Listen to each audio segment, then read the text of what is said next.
Okay, guys. Man, dude, honestly, Windows is absolutely horrible. Honestly, I don't even like Apple, but I might upgrade to an Apple computer just because Windows is so freaking terrible, man. Bro, how does my audio driver need to update randomly for no reason just to how does it's so frustrating. I incredibly dislike Windows just to at least you guys can hear me. At least you guys can hear me, and that's good. And we're gonna run the stream like normal now, bro. But I'm freaking 15 minutes late to start my stream. I gotta start a stream and then do all this other crap. Bro, I hate Windows. Windows is terrible. They force you to do updates that you don't need. The updates mess with your computer. They give you no warning about it. If you have stuff you gotta do, they don't care. They just want you to update so they can get more data on you. And it sucks. And I dislike it. I might go buy a freaking Mac computer today.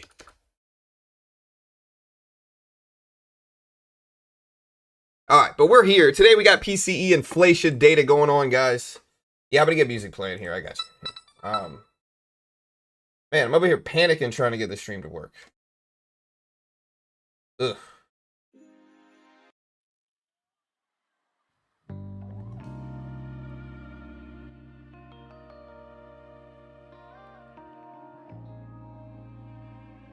Stream just didn't want to work, man. I'm sitting there talking to you guys for like 10 minutes. Nobody can hear me. Let me know if you can hear the music. The sound should be pretty good now, man. It took me long enough to get this to freaking work. I should have waited to start the stream until I figured out it could work, but yeah, Windows 11, bro. They forced me to do Windows 11. We got PCE inflation data going live. Again, markets are mostly down. Bitcoin's really down. If we take a look at this, yeah, Bitcoin's really down. Bitcoin's down to like 107s. A lot of news came out overnight we're going to talk about, but we have PCE inflation data going live. 8:30 Eastern Standard Time. We're going to cover it as we always do here. But we're here, guys. We're here. The show must go on, and I'm going to rant about Windows probably at least half the day today, but that's all right.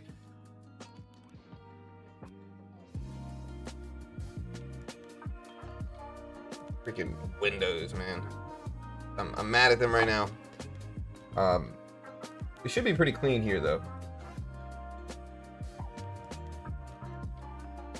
Where's my coffee? I need this today. I need this. I want to force to stay on Windows 10. Windows 11 is terrible. Just not good. I gotta delete all these. All right, we're here, but we should be pretty good, right? Let me know if the sound should be solid now. And again, today we have PCE inflation. It's the Fed's preferred inflation metric today. 8:30 a.m., less than an hour now. Expectations. Yeah, we're in here. We're fine. Stupid audio drivers just randomly going out. Just doesn't make any sense. You don't see this with other computer brands either. But yeah, PCE expected at 0.2% month over month. 2.9% year over year for core.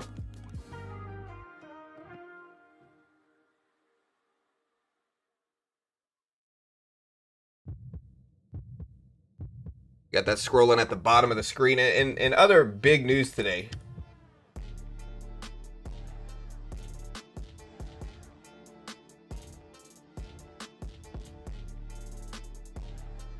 Look at the NASDAQ. NASDAQ at 24.6s. Nvidia starting to fight back at 177s. Amazon up. Gold is down. Again, Bitcoin is all the way down to 109.6 twos. Recommend me some good Macs to get like nice desktop Macs I can get.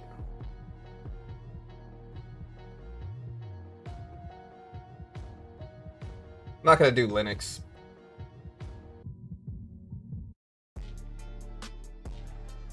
But yeah, investors are worried about PCE inflation.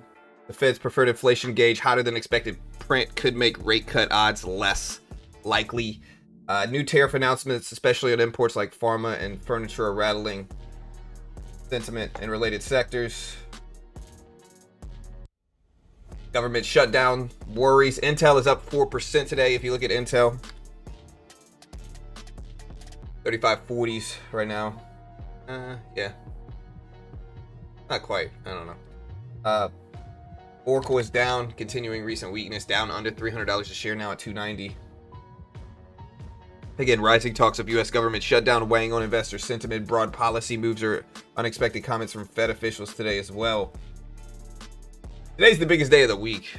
Core PCE is the most important when it excludes food and energy prices. But look at NVIDIA rip. This is dragging the NASDAQ up here. NVIDIA up to 177.40s right now.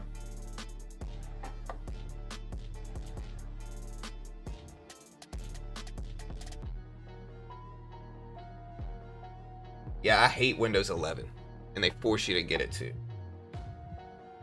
The problem is they're not really ready for the upgrades, right? Like the upgrades, this last upgrade has done a couple different things to my PC. It's messed it up multiple different times. Luckily, I got this one figured out and we got the stream started, but it's done this multiple different times. You know, a stream not too long ago kept crashing because of some weird update, and so, yeah.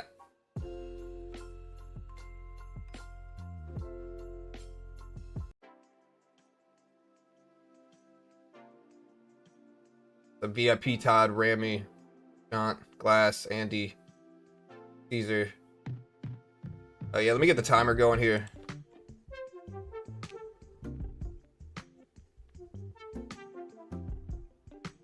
Again, we've got like 50 minutes left. Here's the timer.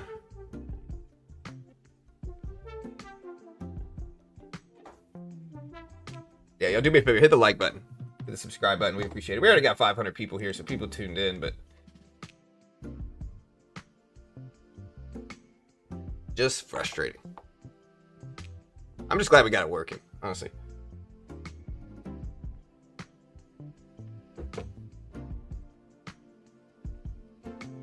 What's up, Omar, Camille, Ava, Joseph.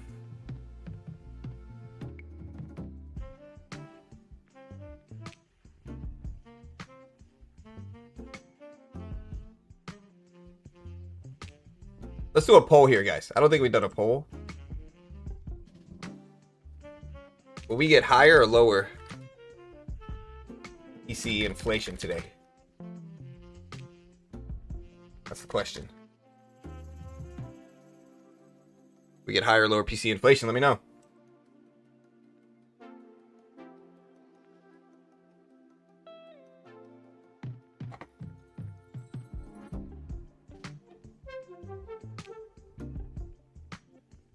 All right, NASDAQ, Joe. We're looking at the NQ here. NASDAQ slightly red on the day. It's pushing up with NVIDIA, but it is slightly red. Most things are red, I would say, but NVIDIA is... I think, let me see. Let me make sure. NVIDIA is technically red on the day, but slightly red. Basically flat. Very similar to the NASDAQ. Big range on the upside and downside. For things today, it looks like...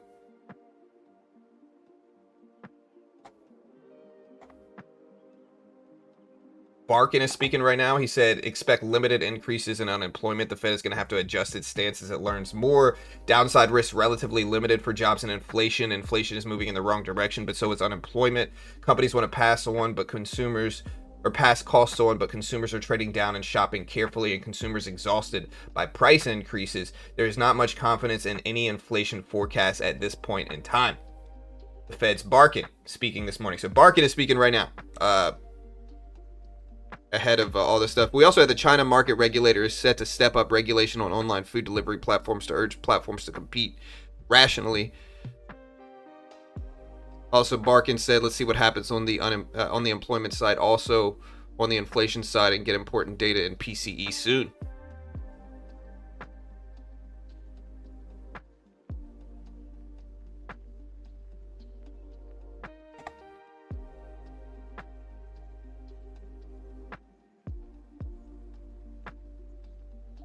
Yeah, I mean, they're going to all have bias. All the different Fed members are going to have biases, right? Like, that's how it goes. Inflation's still a risk. Today we have inflation coming out, and again, it's expected in 48 minutes, 47 minutes. But it's expected at 0.2% month over month for core, 2.9% year over year for core. Headline at 2.7% expectation, which is a slight jump up. The other two are basically flat. Core PCE is expected 2.9. That's what it showed up last time. Core PCE month over month is expected at 0.2, which is actually a little bit lower than it was last time. Year over year headline PCE is expected at 2.7. That's a slight bump up from what it was last time at 2.6. And yeah, we got Barkin speaking at 9 a.m. again. Michigan inflation expectations and consumer sentiment.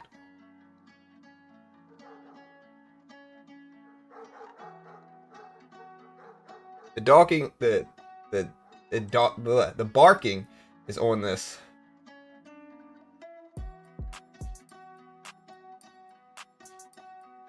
Yeah, look at Bitcoin down big. Yeah, big range for a lot of stuff. But look at Bitcoin, it's down under 110s, which is not a good look for Bitcoin, I think. A lot of people are nervous about that 110 level too. We got crypto option expiry today as well. A lot of people are talking about that. I like Bitcoin long-term, short-term. I don't know what it's going to do. Somebody said thoughts on Bitcoin. It drops at 8:30, so it drops in 45 minutes.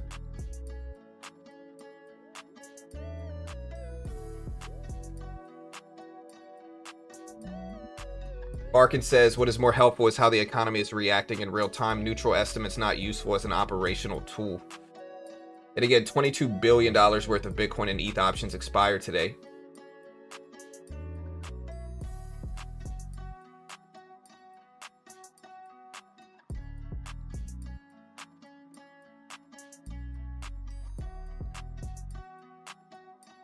So we did a poll, 58% think higher PCE inflation today, 42% think lower.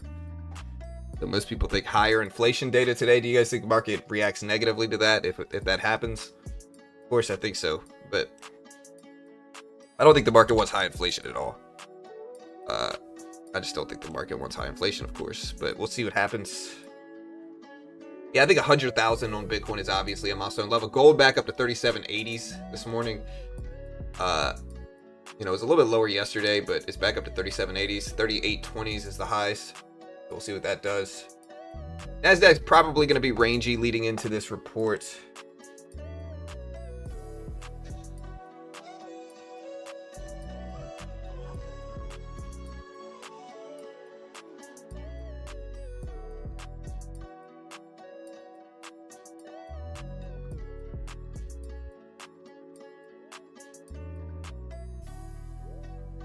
Yeah, I think if it's higher inflation, it depends on how high, of course, but if it's high inflation, yeah, I mean, markets could obviously react negatively.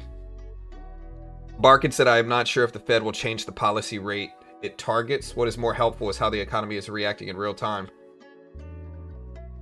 So Barkin's still speaking.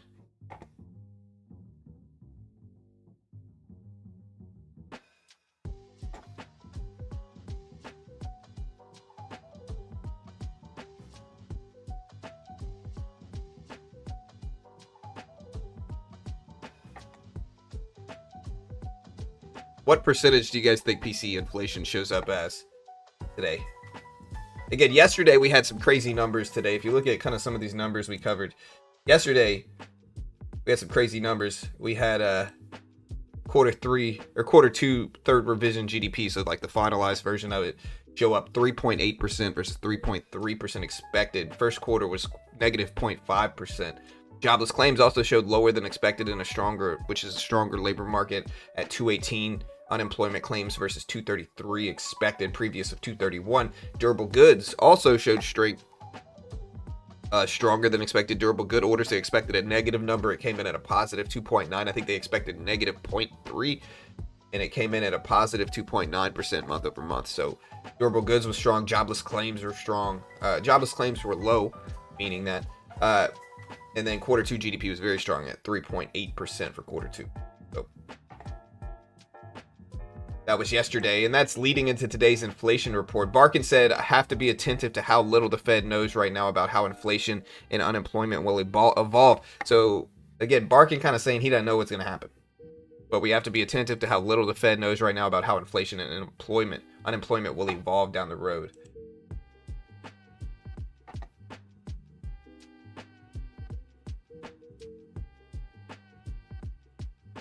What's the bigger risk, inflation or recession right now, guys? Or weak labor?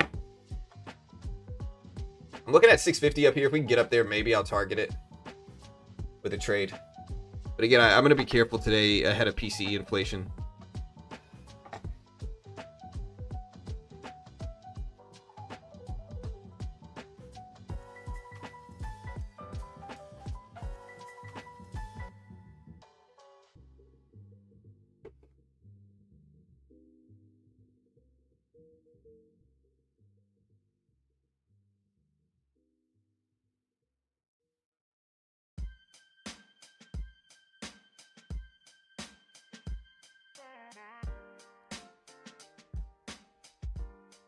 All right, guys, NVIDIA 177.60s.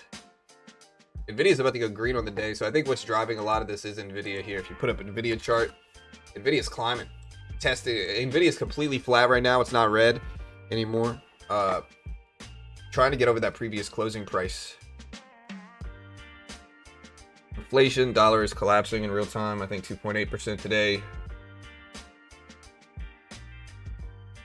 Inflation is always the bigger risk. Once hyperinflation starts, it's nearly impossible, and there goes your economy. Yeah. Degree of unemployment is inevitable, natural, and even healthy in a strong economy. Yeah, but could you argue the same thing for inflation? Especially in a strong economy. What are you going to get? You're going to get inflation. Right? Now, again, the Fed's job is to maintain balance between the two. If we have a really strong economy, a lot of times the consequence can be inflation. If we have a really weak economy, a lot of the time the risks to that are recessions, and we can enter a recession. And so the Fed tries to maintain balance. If we have really weak labor market and we have the green light with inflation being lower, the Fed can stimulate the economy. It can ease by lowering interest rates. It can inject liquidity with quantitative easing and money printing. And then on the opposite side, it can do the other end of that, where if we have too high of inflation, they can restrict by raising interest rates and reducing balance sheets, and which is quantitative tightening, and which they're still doing. A lot of people argue that they should end quantitative tightening on MBSs. They reduced the Treasury QT by 80% a couple meetings ago, but they're still doing their MBS QT fully at the rates they were this whole time. And a lot of people who want to see interest rates go down in mortgage rates, they think ending QT might help. But we will see. It's a very nuanced market right now. A lot of fears. A lot of people argue we're in a stagflation situation where the risks are both inflation and recession risks. And again, that might be true. I don't know.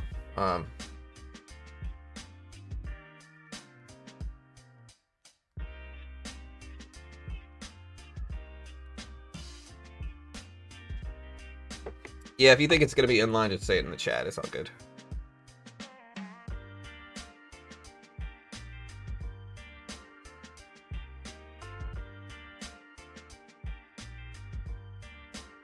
You are the only one that gets it right. In what context? It's what right?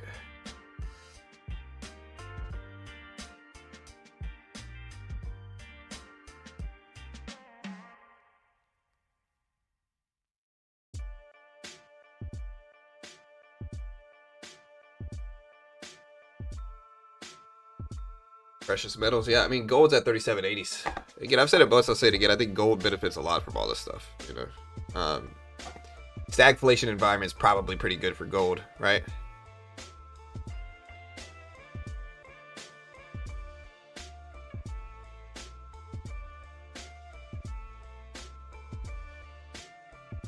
Yeah, my friend wanted to buy USAR. I didn't necessarily talk him out of it. I just didn't know what it was gonna do.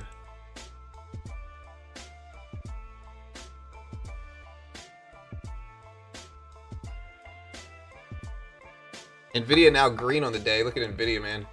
Let's see if there's a reason NVIDIA's pushing up. Volkswagen is to overhaul its Indian business due to market and competition pressures.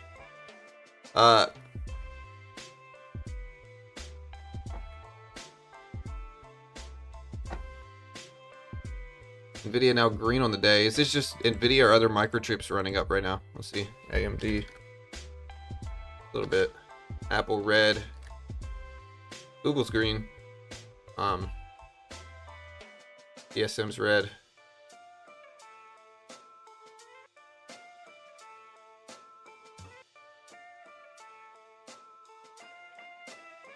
Hey, do me a favor, y'all. Hit that like button. Hit the subscribe button as well. We appreciate the love. Thanks so much. Yeah, we got PCE inflation today. It's a huge day, man. We got a lot of stuff today. All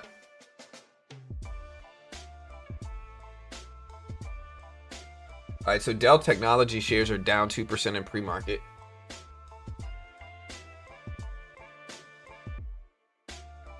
The current administration may require U.S. tech firms to match chip imports 1-to-1 with domestic production or face tariffs.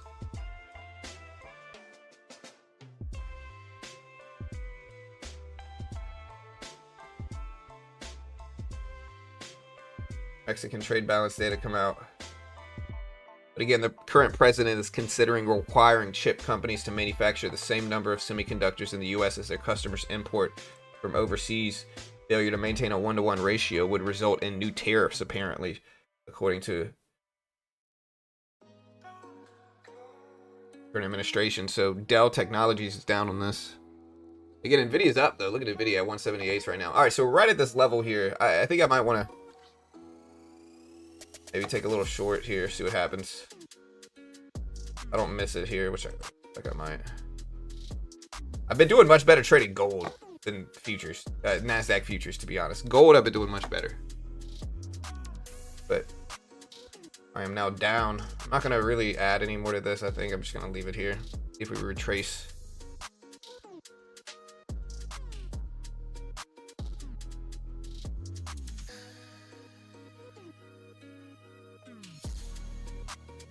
Give it a second. A lot of strength in Nvidia over the last like hour.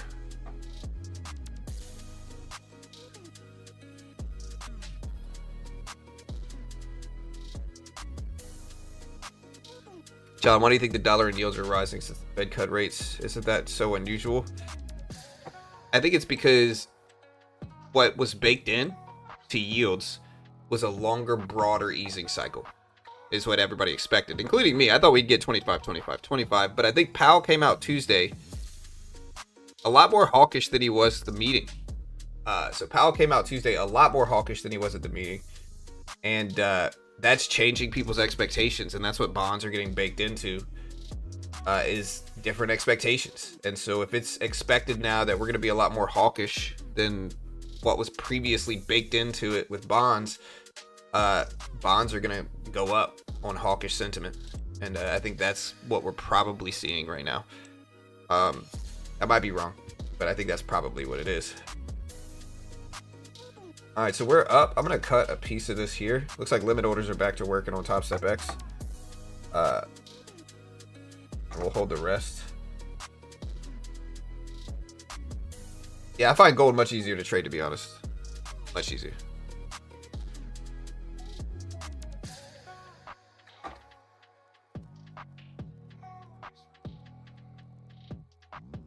Yeah, here's gold. Gold's it trends better. In a more easy way to gauge. Like gold, even if it moves up big, it usually trends.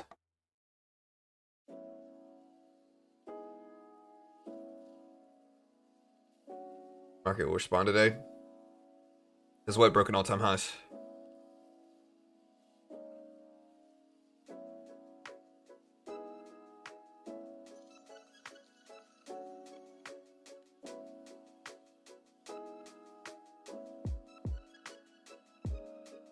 So we did reject under 650. I want to see if it holds, though. We are in a little bit of an upward trend, so if we continue that trend, I don't know. We already took some off. Very small.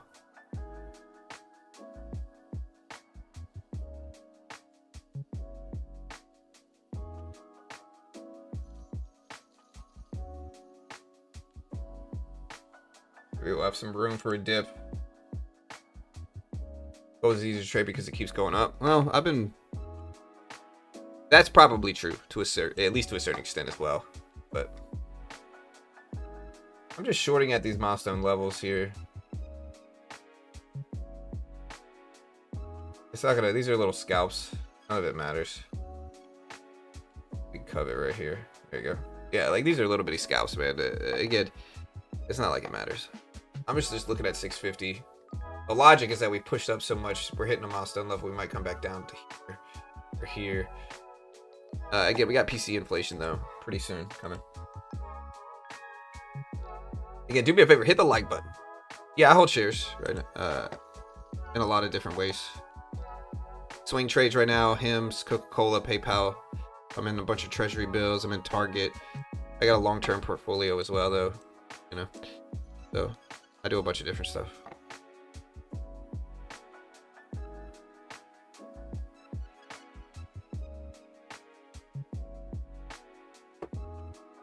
Yeah, gold's easier. Noticeably easier to trade for me. I've done much better trading gold. Yeah, are you guys bullish or bearish on PCE inflation? Let me know in chat right now. Are you bull or bear on PCE inflation? Again, hit the like button. We had some audio difficulties earlier in the stream. Had to restart, so do me a favor. Hit the like button. We appreciate it. Sorry to hear, Pawn.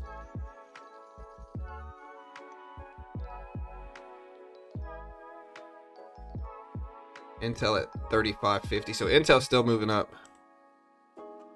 Bro, Intel was a crappy stock for so long too. Intel was terrible for a long time. Like I remember buying Intel around where it's at now, but this was like back here. Like I remember buying it under 40 way back here, being like, oh, Intel's gonna bounce. And it just never did. It dropped all the way down to like 17s, 19s. I ended up cutting it sometime around there.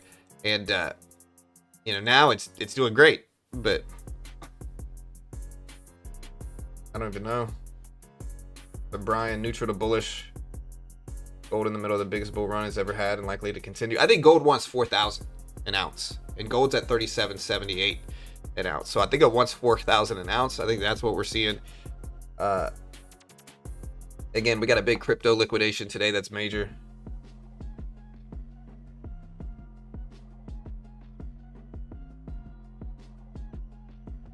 Bitcoin is under 110 right now, at least in Bitcoin futures.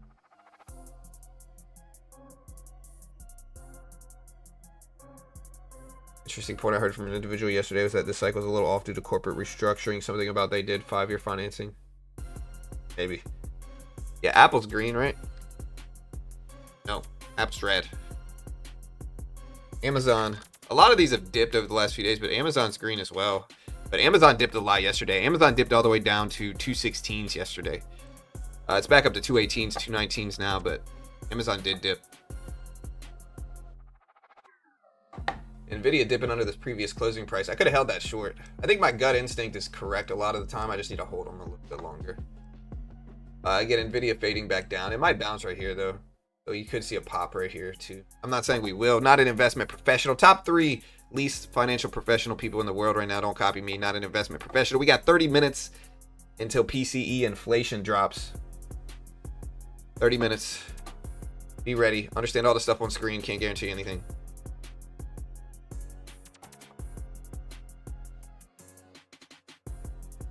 Until it's crap, it's just nationalized now.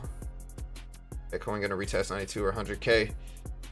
Maybe. I think 100,000 is a huge level for crypto.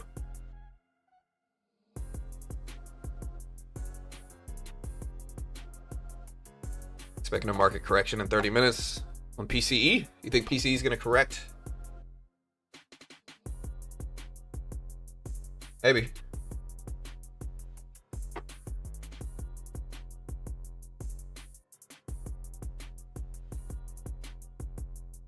Top 3 most bias ever. All right, guys. There's the 8 a.m. scrum coming in. See the big rogue order on Intel getting filled down there. Close.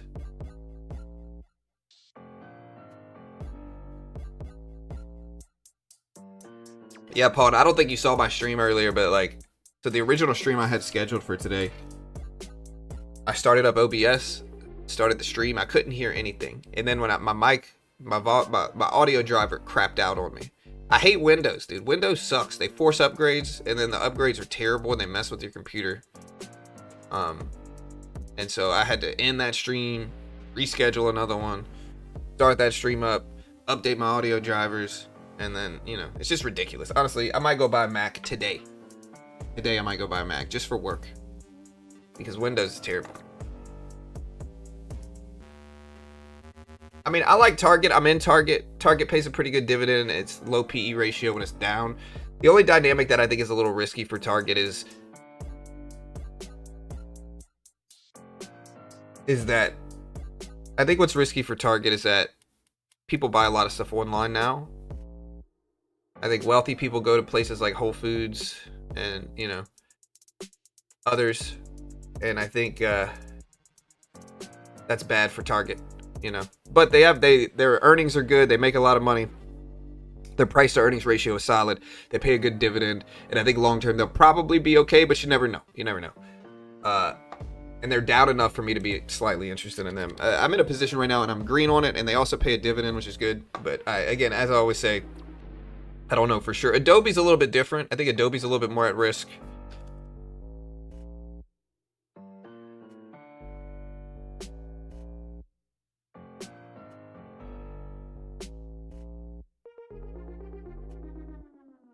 Also on Oracle today. Oracle's getting beat up, man. Oracle's down under $300 a share. And this is after it got pumped up the last few days, or last few weeks. I mean, it's rough for Oracle. Oracle's at 291s right now. But Oracle's also had a great year for it, you know. Oracle opened up the year at 160s. It's now, you know, what, like 70% up on the year, 80% up on the year. Very good year for Oracle. Slightly green on the day as well. But it's just volatile. There's so much different stuff going on for Oracle right now regarding the TikTok deal. That's, you know, there's going to be variance from it.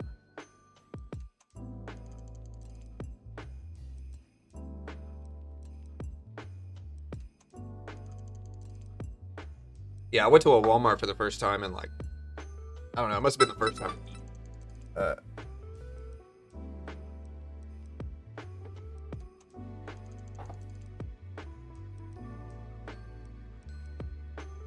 Yeah, AI did get it right last time, I'll ask.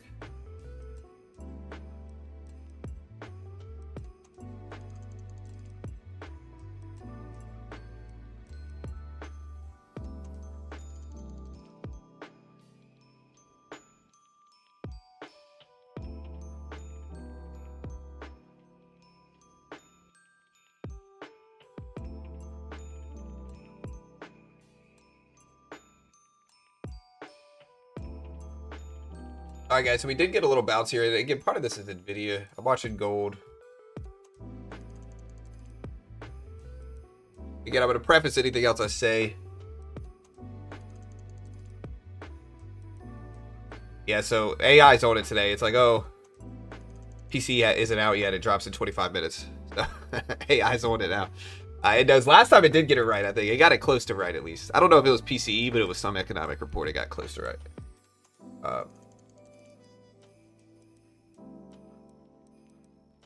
Alright guys, again, we got PCE inflation data dropping in 25 minutes, 8:30 Eastern Standard Time today. Core PCE is the most important. Core PCE today is expected at 0.2%. Last time was 0.3%. Core PCE year over year expected at 2.9, which is the same as what it was last time at 2.9%. Headline PCE expected at 2.7. That's a slight uptick from where it was last time at 2.6. We also... Oh my gosh, dude. I don't know what that song is, but it gives me a, you know, every time I see it, it gets more and more, every time I hear it, it gets more and more ridiculous. Anyways, yeah, headline PCE expected at 0.3%. This is a slight uptick from the 0.2% last time. Same thing. So basically what they're expecting today, they're expecting core PCE to be basically in line with what it was last time. They're expecting headline PCE to be 0.1% higher on both month over month and year over year than what it was last time. Last time it was 2.6. They're expecting headline to be 2.7 year over year today. Last time month over month it was 0.2. They're expecting headline to be 0.3% month over month today. And so they're expecting headline to jump up 0.1%. They're expecting core to stay flat, or month over month expected to decrease from 0.3 to 0.2.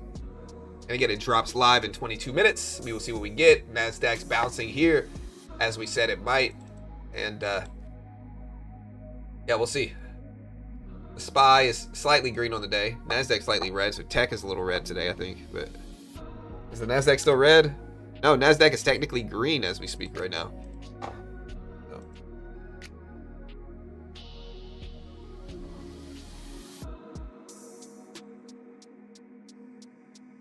Are you a 100% swing trader? What does that mean? Do I only swing trade? No.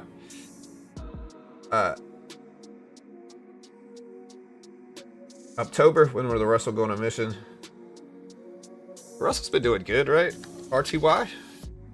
Right on the day. Russell's been pumping up since April, though. Dipping down a little bit the last week.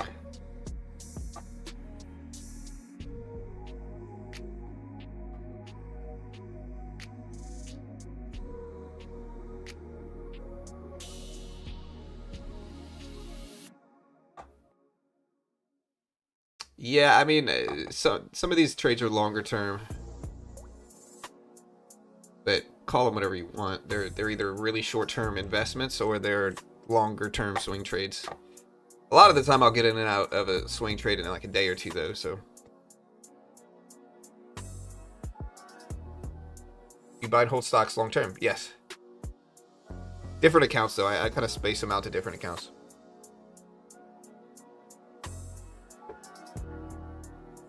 All right, guys, 21 minutes.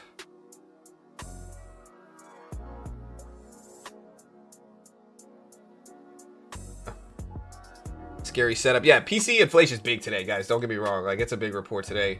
It's not small. You want to watch it.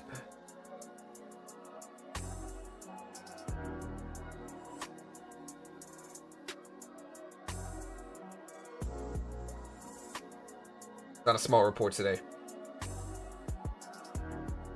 Again, the administration announced new tariffs targeting branded drugs, 100% tariffs on branded drugs, 25% tariffs on heavy trucks, and up to 50% on furniture effective August 1st. These might make inflation concerns worse, supply chain disruptions, and raise policy trade risks for corporations. Again, PCE is today. Growing strength, Fed's data dependent becomes harder. Markets are watching inflation. The OECD recently said that the Fed may still have room for 3 more rate cuts, assuming growth slows.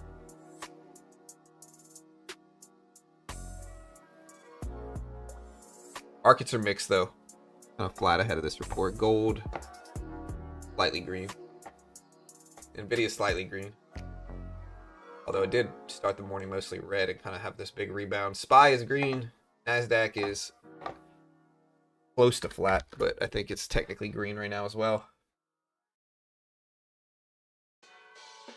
I trade a little bit of everything. PCE inflation is the Fed's third inflation metric.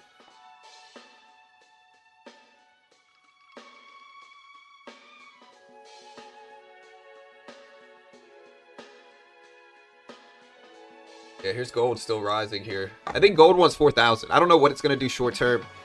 I think long term, 4,000 makes sense. I think it's a big psychological milestone level that a lot of people are going to be paying attention to. So. Yeah, so market... Powell said earlier in the week on Tuesday that he thinks equities have, quote, high valuations, end quote, Jerome Powell, right? So that's basically what Powell said. I might have paraphrased that a little bit, but that's basically what he said, is that equities have high valuations. Now, you can digest that however you want to digest it, or interpret that. I mean, however you want to interpret it, I probably should say. But Powell, what he said is that the cut that we did last week was a risk management cut, and we might not do more if the data doesn't justify it. It's essentially what Powell said on Tuesday, which is a much different tune than what he was singing last week on Wednesday. So that is where we're at now, and I think that's why yields are higher. That's why we're seeing bond yields increase a little bit after this cut, is because now they're pricing in future cuts a little bit less, based off of what Powell said. Understandably so, I think. I think it's all going to depend on the data, and today's data is incredibly important for that. Today's data is very relevant for all this stuff. It's very relevant. We're going to have to see what we get today. Inflation has to be low in order to justify more rate cuts. Now, what you consider low, I consider low 2.5%. You know, I think under 3 is okay. Of course, their target's 2%, and everybody wants 2%. I want $1 billion. Doesn't mean I'm going to get it, but I think under 3 is okay. It's not great. It's not terrible. It's okay. Now, whether you think that justify or whether you think that creates, like, you know, a green flag for more rate cuts, subjective. What percentage of inflation do you think would justify more rate cuts today? For core, which is expected at 2.9%, I would say anything under 2.8, 2.7 would be good. I don't know if we're going to get that. Over 3% is not necessarily good, of course. If we're over 3, that's bad. If we're in line, it's kind of flat.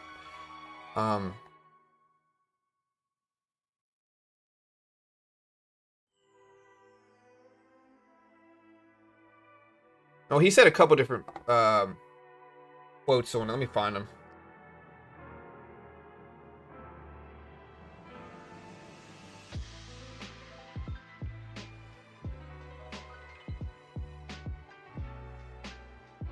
All right, NASDAQ still fighting. We still got 15 minutes left, a little bit over 15 minutes. Again, make sure you hit the live button next to the play button. Make sure you're fully caught up. We will cover this as soon as it drops live. Yeah, Powell's quotes were...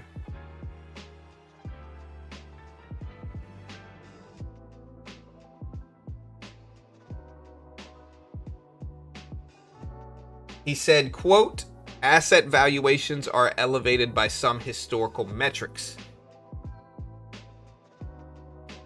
He said, while some valuations are high, we do not see a dangerous buildup of leverage or the kind of financial stability risk that would cause us immediate concern, end quote. Overall financial conditions have remained accommodative.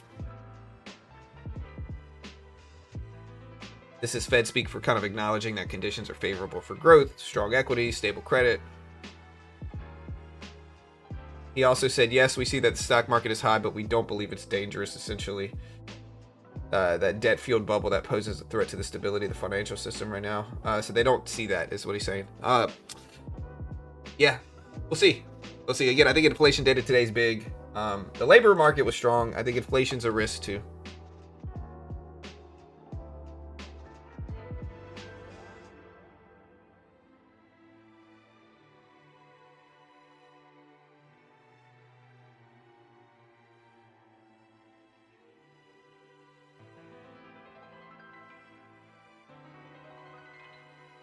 They said it ain't cheap, but it's fine. So what's the problem? Yeah, I guess. Here comes the same old 15 to 30 minute pre-release dip. Maybe. I don't know. I don't think we always dip. It depends on what the markets are baking into it.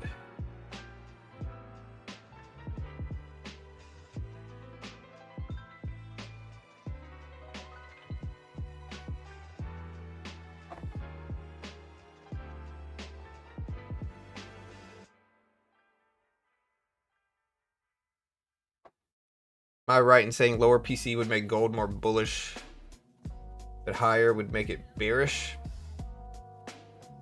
It's a little bit more nuanced than that. I think sometimes we get that type of dynamic, but I think it's also sometimes like inflation risks can make people buy gold more, because how do you hedge against inflation? You hedge with it in gold. You know, but it's not really that easy. It depends. A lot of the time, gold follows the macro markets as well, though. So it depends on the context of things. Really, it's not really like a one answer to that.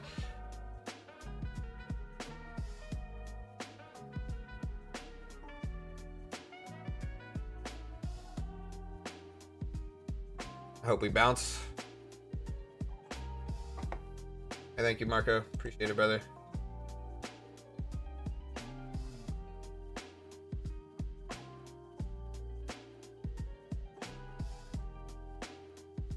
I mean, you gotta understand, like, you're kind of right. Like, gold pays no interest when interest rates are low. The opportunity cost of holding gold instead of an interest rate bearing asset like bonds is also lower, making gold a more attractive investment. So, like,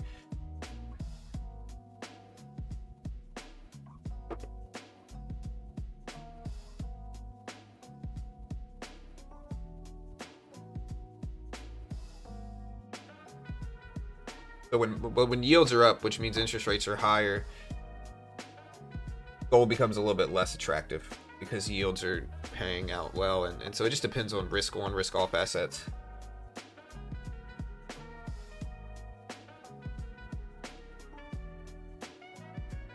Tesla's the biggest stock bubble in the history of mankind. Do you really think Tesla is? I don't know. It depends on what you think Tesla's going to do in the future. If they can successfully execute the humanoid robots, I think that sets them up. It just depends, man. There's a lot of, like, their FSD software is incredibly valuable, I think.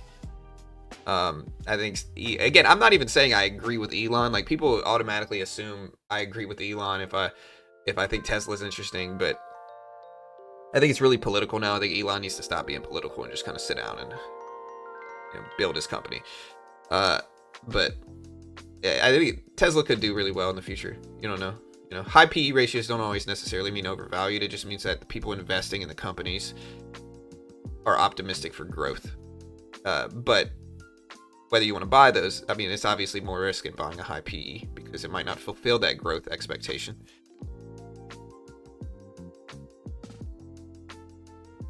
All right, guys, we got 11 minutes here. We got almost 1,600 viewers already.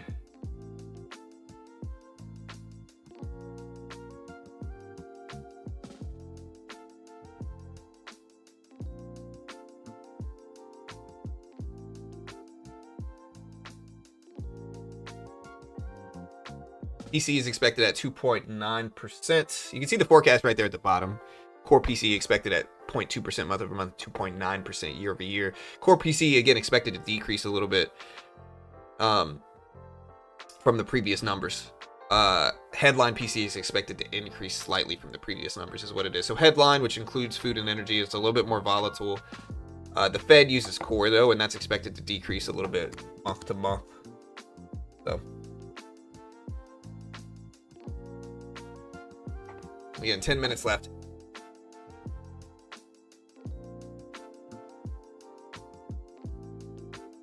I don't know, Waylo. I'm going to go over that later after PCE comes out if you want. Just remind me. Yeah,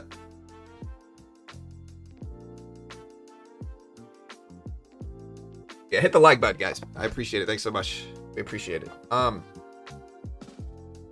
we got 10 minutes until PCE. We're going to read the full report, cover it as soon as it drops.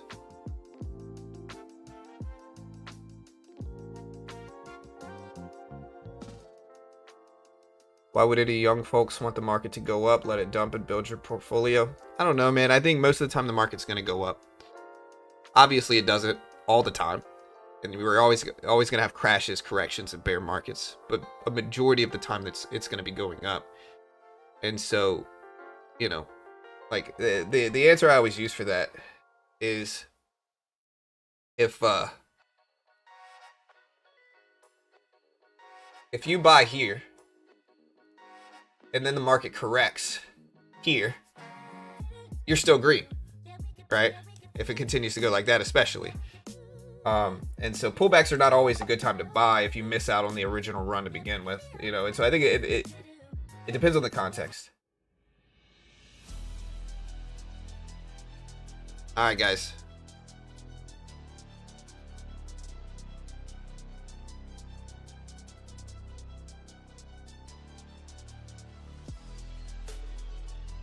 We got PCE inflation data dropping very soon here. Very soon, PCE inflation, guys.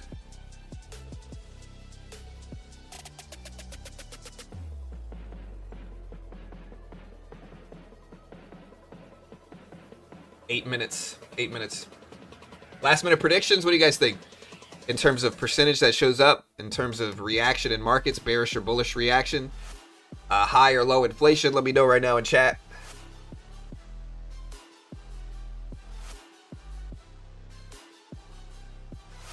Appreciate the coverage. Thank you, Cooper. Appreciate it, man. I might as well write down the PCE number in crayon. Yeah, maybe. 2.9%. So as expected. I'm assuming you mean core, which would be as expected for core. Yeah, I'm assuming you mean as expected for core. We will see. Get 7 minutes left.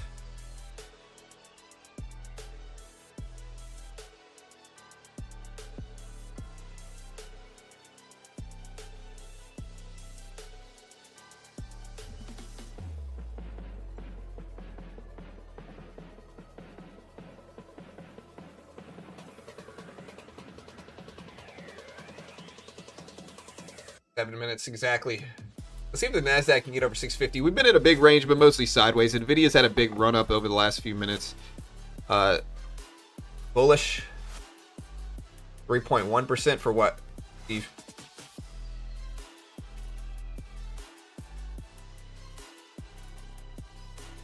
Low inflation dumping. You think we're going to have low inflation and the market goes down? Is your logic that low inflation today could signal a weakening economy? Q3? Possible, you know.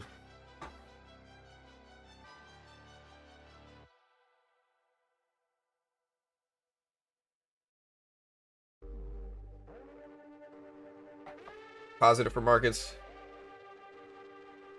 I'm a whale and I'll drop the market at 7 minutes. Year.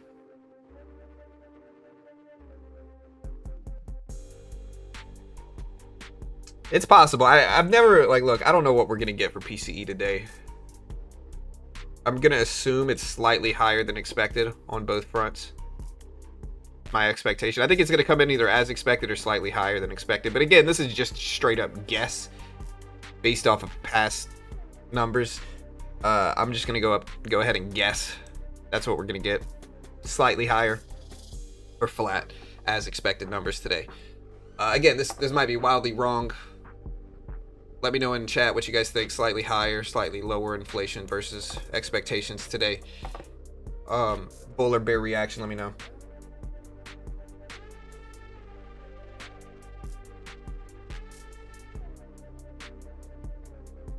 A lot of people say we're going to be bullish in October. I really don't know here. We got 2,000 viewers. Again, slap the like button, hit the subscribe button. We appreciate it.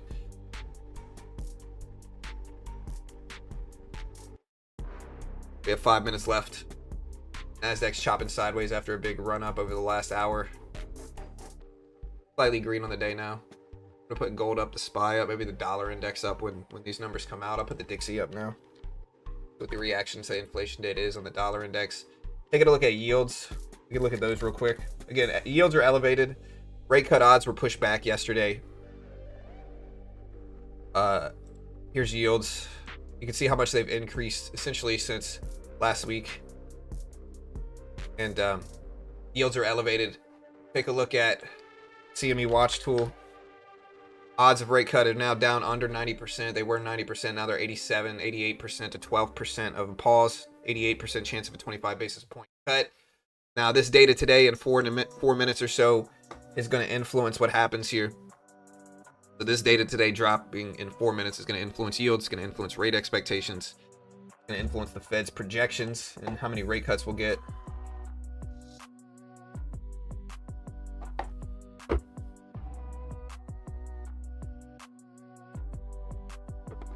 Again, PCE inflation dropping in 3.5 minutes. 3.5 minutes. Navarro spoke earlier. He said Oracle to function as the great firewall of America. Whatever that means. Did China, Indonesia, Vietnam dominate furniture sector? Pharma tariffs is part of a broader strategy. All right, guys, 3.5 minutes. Again, make sure you hit the live button next to the play button. Put it in 2x speed. You'll always be caught up with these data releases. If you like watching my channel for data releases, put it in 2x speed. And then hit the live button and you'll catch up. All right, here we go.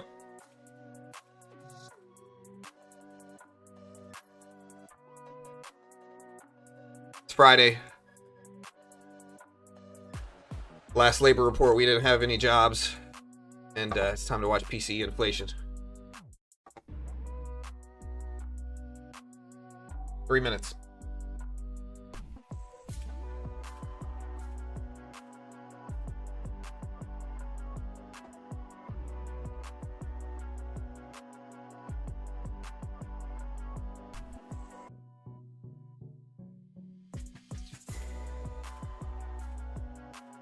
Flat Q4, Q1 go up. I mean, Intel is interesting now, I think. About 2 minutes left, a little bit over 2 minutes. Again, hit the live button next to the play button, catch up. See what the data shows. PCE inflation data, the Fed's preferred inflation metric. What the Fed looks to gauge inflation drops in about 1.5 minutes. Or about 2 minutes, actually. But Again, I'm going to say it again. Hit the live button next to the play button. Put it in 2x speed. Catch up.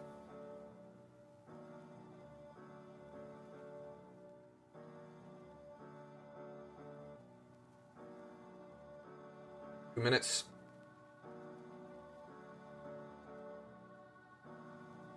Up, Faye. Will gold pump? It depends on what the data shows up as. Low inflation might make gold pump. Could mean earlier rate cuts and more rate cut expectations here, if that makes sense. All right, Nasdaq's pushing up. Dollar index is down a little bit today. Gold is flat. We got about a minute and 10 seconds.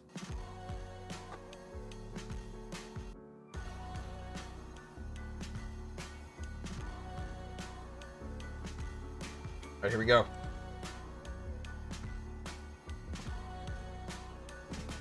Hit the live button next to the play button. We got less than a minute left here, chat. Less than a minute left. Hit the live button next to the play button. You'll catch up to the stream. We got less than a minute left. PCE inflation expected at 0.2% for core, month over month, 2.9% for core year over year, 0.3% month over month for headline, and 2.7% year over year for headline. 40 seconds.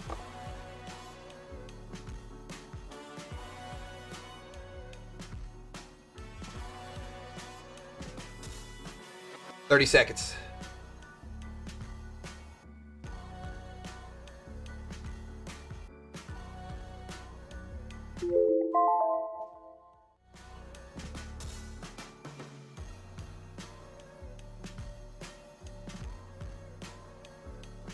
$10 seconds. Hit the live button next to the play button. Put it in 2x speed. This timer's a little bit early. We got about 5 seconds left.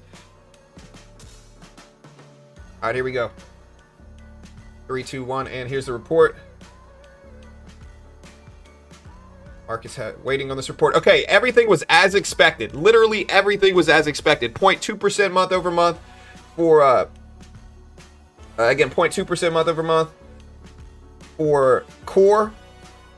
2.7% year over year for headline. 2.9% 2.9% for core. Everything was as expected. Everything was as expected. Completely flat PCE report. 0.2%. Again.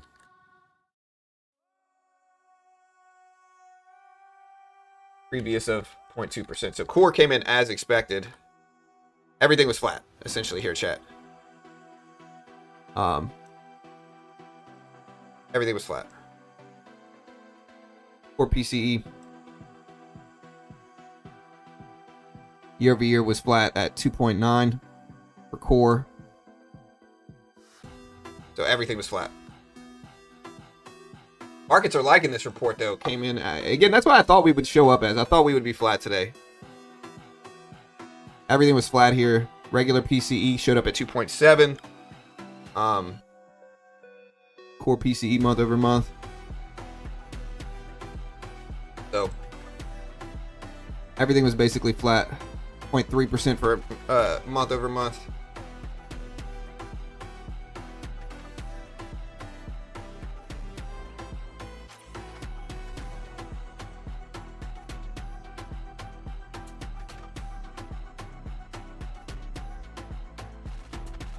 Nasdaq's liking this, though. It's up to 24/7s here, guys. So the Nasdaq is liking this data. Again, we basically came in flat. And so let's take a look at yields. If you want to see the net effect of this, let's take a look at yields. Gold spiking up. This opens the door to rate cuts. If inflation's flat, it opens the door to rate cuts. Yields are slightly down on this report, but they're not down much, which would make sense. Look, here's yields right now. They're slightly down in this report, but they're not down much. Nasdaq's ripping up. Kind of opens the door to more rate cuts. I'll put this data up on screen here for you. Hold on. But yeah, everything flat as expected here today. 0.2% for core month over month, 2.9% for year over year core month over month headline, 2.7 versus 2.7 PCE headline month over month, 0.3 versus 0.3%. Flat, completely flat. Market is also speaking right now.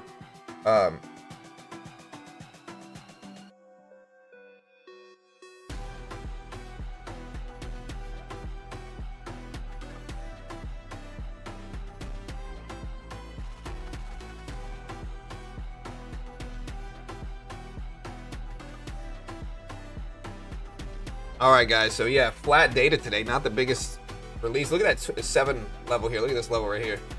How's Bitcoin responding to this? Is Bitcoin up on this report? Bitcoin is up a little bit on this report, up to 111s now. Gold originally reacted favorably, and it's now dipping down a little bit. But personal consumption was 0.3. Again, very flat report here. I'm looking at yields. I want to see what yields do.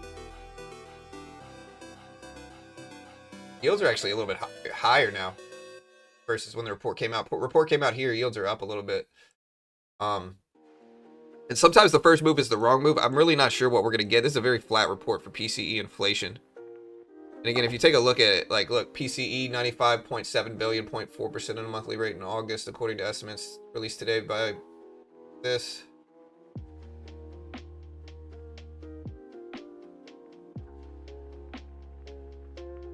Again, 0.2%.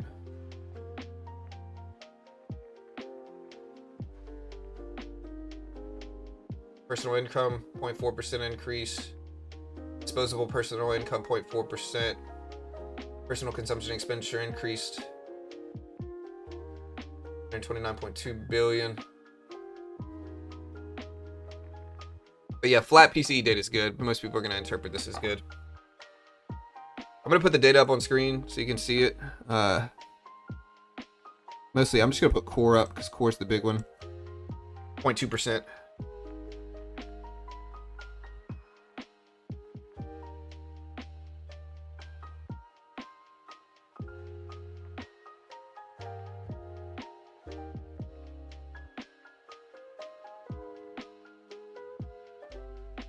There we go. Data's on the bottom of the screen. Nasdaq's ripping up. It's at 24,705s here, so we are getting some moves.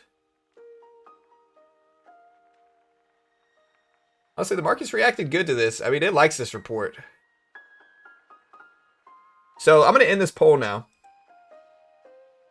And the question I'm going to ask is, does today's... Honestly, I got PCE right. I told you guys earlier I think it would come in flat, and that's what it showed up as. Completely flat.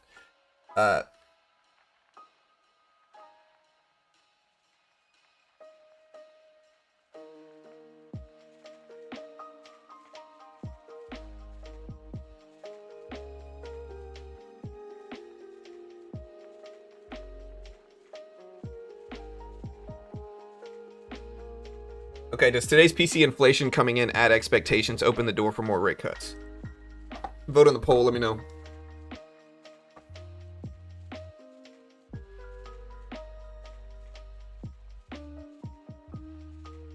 No, my guess was flat. I think my guess was slightly higher or flat, I think is exactly what I said. I think it would come in flat or slightly higher.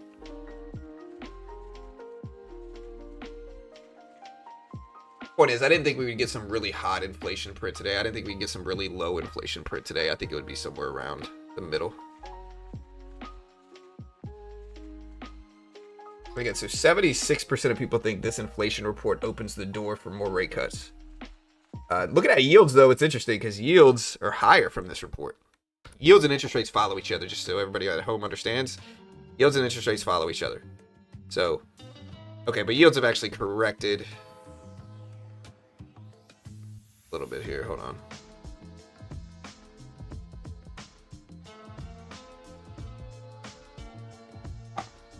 Remember, we got Michigan consumer sentiment later today, too.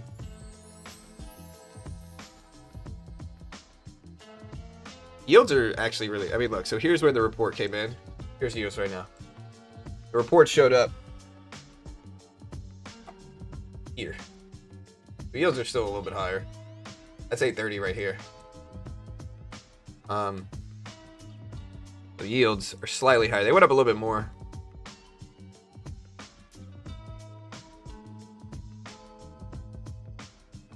Yeah, but personal spending is not really going to move things as much. Nasdaq's higher. Look at this. Nasdaq's still ripping up. Dollar index kind of flat. Gold up from this report. Bitcoin is up from this report. A lot of people think this opens the door to earlier cuts. Let's see.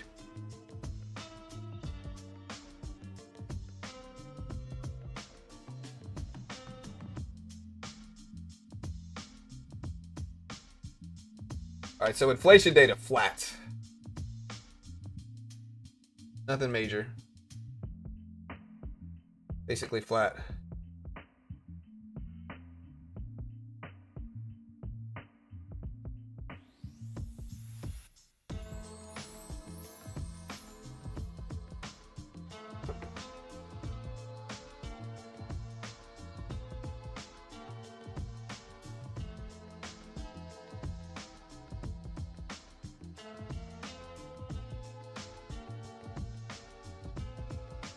Micro move. Looking at our poll, out of 300 votes, 79% say yes. Today's PCE inflation report coming in at expectations opens the door for earlier cuts, more cuts. Tesla up a little bit today. Nvidia now rising on this report, but the reactions are mostly muted here, to be honest.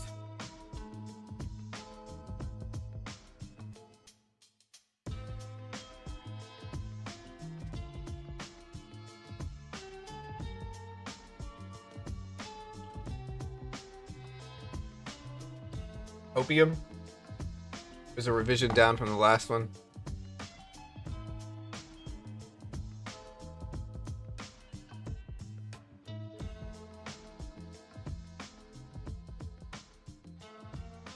Yeah, so I think we're going to get a rate cut in October here. Let's take a look at the expectations now on CME Watch Tool.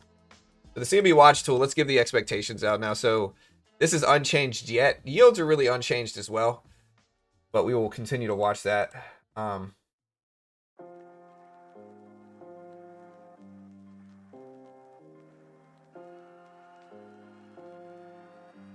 Yeah, the increase in current dollar personal income, August reflected increases in compensation and personal current transfer receipts. 129.2 billion increase in current dollar PCE reflects increases of 77.2 billion in spending on services and 52 billion on spending on goods.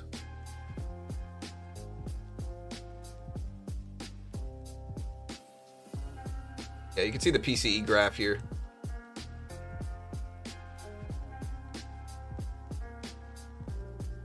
Here's August.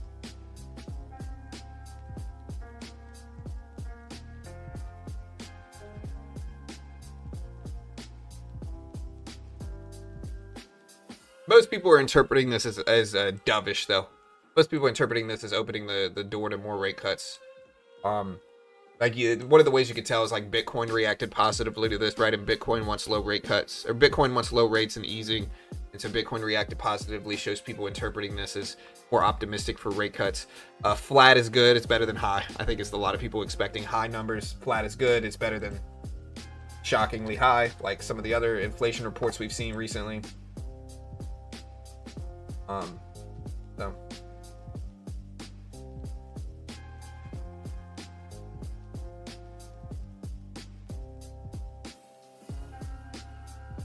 Yeah, PCE data out.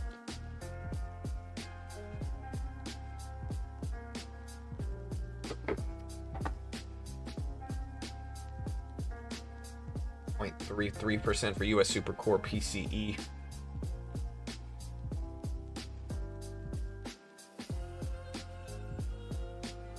That ain't common.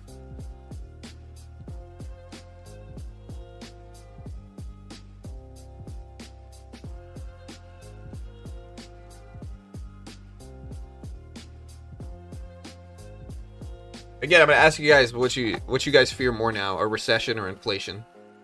Neither answer is wrong. Give me your argument for it. Why you fear recession more, why you fear inflation more in chat. I'm curious to see what you guys' answers are. But let me know, what do you guys fear more, a recession or inflation?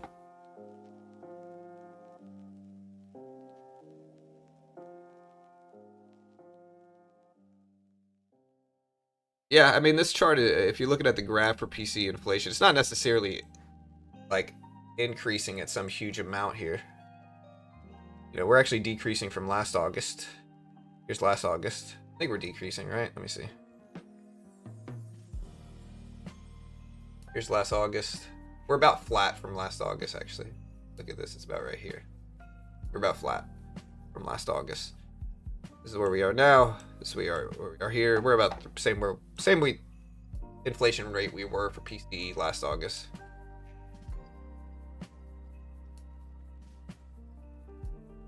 In terms of core, actually, it depends on which PCE you're looking at. I'm talking about core PCE here. Here's headline PCE. This orange one is headline. You can see headline is actually higher than it was last August. Last August headline was down here. It looks like at like 2.4% roughly. Now headline's at 2.7%. So headline PCEs increased a little bit, but core is about flat year over year.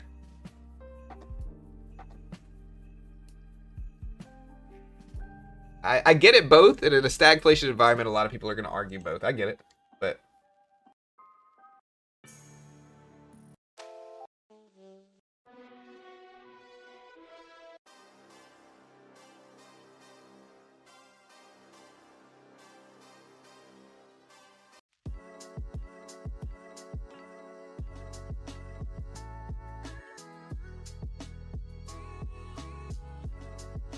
inflation recently suggests inflation is a greater risk than a recession.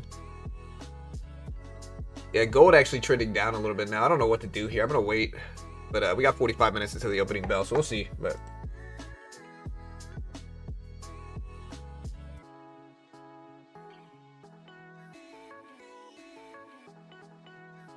yeah, we got the opening bell at 45 minutes. We're gonna be day trading live at the opening bell as well, guys. So stick around. Even just 3% inflation, I mean, prices double every 24 years. Well, I mean, the real inflation rate's going to be higher than that. Like, actual inflation. In terms of, like, food and everything else. But, yeah.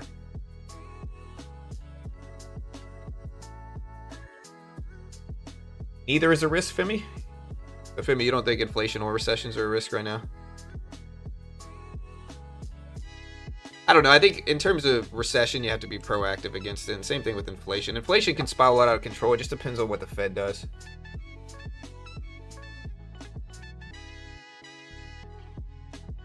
I'm looking at Bitcoin futures is why it's here. I think the government shutdown will take markets? Maybe. Yeah, inflation never goes back down. I like to look at CPI inflation, but we can look at let me see if I can find a core PCE inflation graph. Over like a longer term graph. I usually look at CPI for this type of thing though.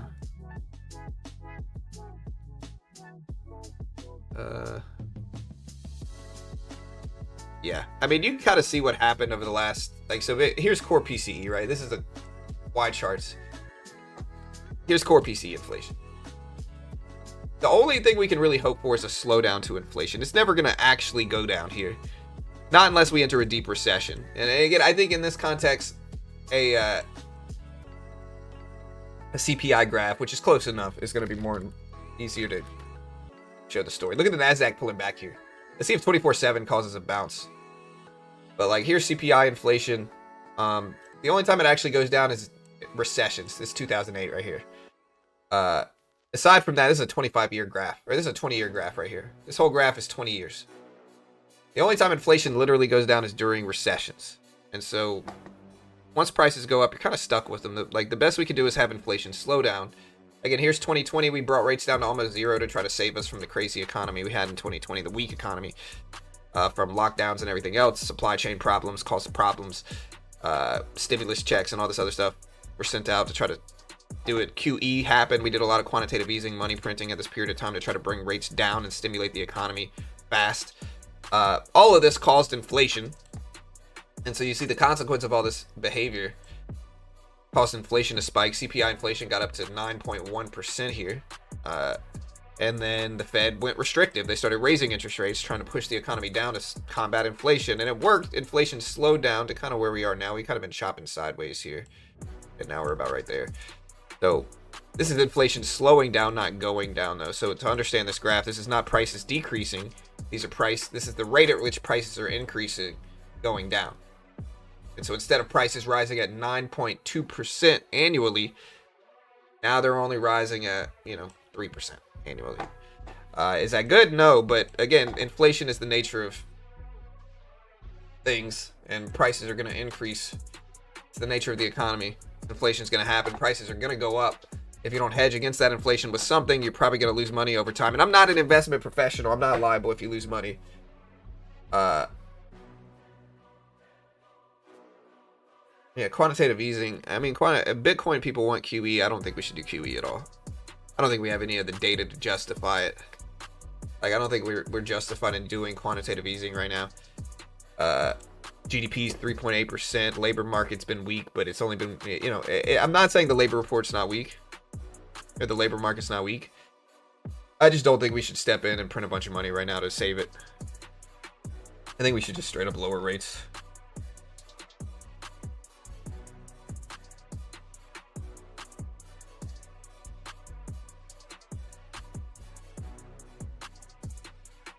Yeah, I know the crypto people want QE because they think it's going to benefit crypto. But again, if prices go up 50%, which is, I mean, that's an embellishment or an exaggeration, I should say. But if prices rise ridiculously because of QE, even if your Bitcoin goes up, is that really a win? Some of them might say yes, but QE can make inflation much worse, much faster. You know, if you fear inflation, the last thing you want is QE right now. We can lower rates, you know, you shouldn't print money. You know, QE is basically quantitative easing is what it is. Right now, we're actually doing the opposite. We're doing tightening, which is the reduction of the Fed's balance sheet. QE is the expansion of the Fed's balance sheet by buying up a bunch of bonds. They basically create online money, and then they buy up a bunch of bonds and other financial assets like MBSs into their balance sheet. This injects liquidity into those markets, can help bring interest rates down. It's ultimately a dovish monetary policy, more stimulative monetary policy. It's more of a desperate thing, though. So, like, they did QE in 2008. They did it in 2020. And the consequence was inflation every time. But, you know, in some aspects of it, especially 2008 and 2020, I think, the risks to a recession were higher, you know. And again, people like to criticize the Federal Reserve for doing quantitative easing in those moments because, you know, and really we had inflation problems following 2020 for a lot of different stuff. It wasn't just the QE money printing that we were doing. Like, we sent out stimulus checks, we had supply chain issues, like things were locked down and we had supply chain problems, and all of that combined with the low interest rate and the stimulation from the QE caused inflation to spike. So it wasn't just QE, but QE can make inflation worse.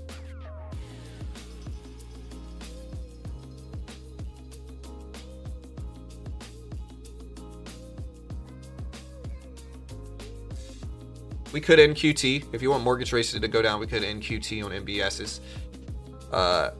You know.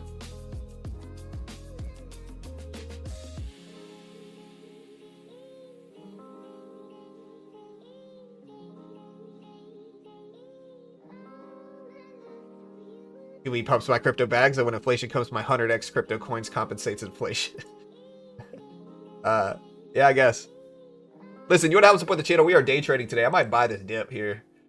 I'm buying it on TopStep X. This is TopStep. They give you a 50K demo. They test your skill with it. You pass the test. They fund you 50K. They give you a 50K demo. You got to make 3K in profit on the base one without losing 2K first. If you can do that successfully, they fund you 50K, 90% split. You get to keep your first 10K prior to that split kicking in, which is similar to funding your own account in terms of split. If you fail, you lose $50. The futures market, there's no PDT rule. You can day trade the S&P, NASDAQ, Dow, Russell, gold, commodities. Very similar to day trading stocks in terms of patterns. And just a great way to learn how to day trade with a $50 risk. I'm going to go ahead and cut this. We got the bounce exactly at my level there. I'm going to cut half of it. But a great way to learn how to day trade with less, learn without the burn. You know, you're risking $50. If you fail, it's not the end of the world. You pass it, you get a 50K funded account, 90% split. Just a great way to learn how to day trade. I lost thousands. I would rather use something like this where I'm risking $50 than, you know, the first one. So again, they're a sponsor of mine. I am biased. I get paid by them. Top 3 most biased ever. You can check them out here. I'll put the link up. I appreciate the love. Thanks so much. And we'll see what we get today. Again, PCE inflation came in mostly flat. I think a lot of people are optimistic regarding things here. And you're a staple in my morning. I slept in. Was PCE bad? PCE was almost completely flat. Or PCE actually was completely flat. It came in completely flat versus expectations here. Yeah, so I'm going to cut this position now. We're essentially flat in this one. We're still green on the day. But yeah, PCE was completely flat versus expectations. I've been doing much better day trading gold in futures, to be honest. Like, day trading gold, I've done a lot better. But yeah, PCE came in as expected everywhere. Literally everywhere PCE came in flat. So.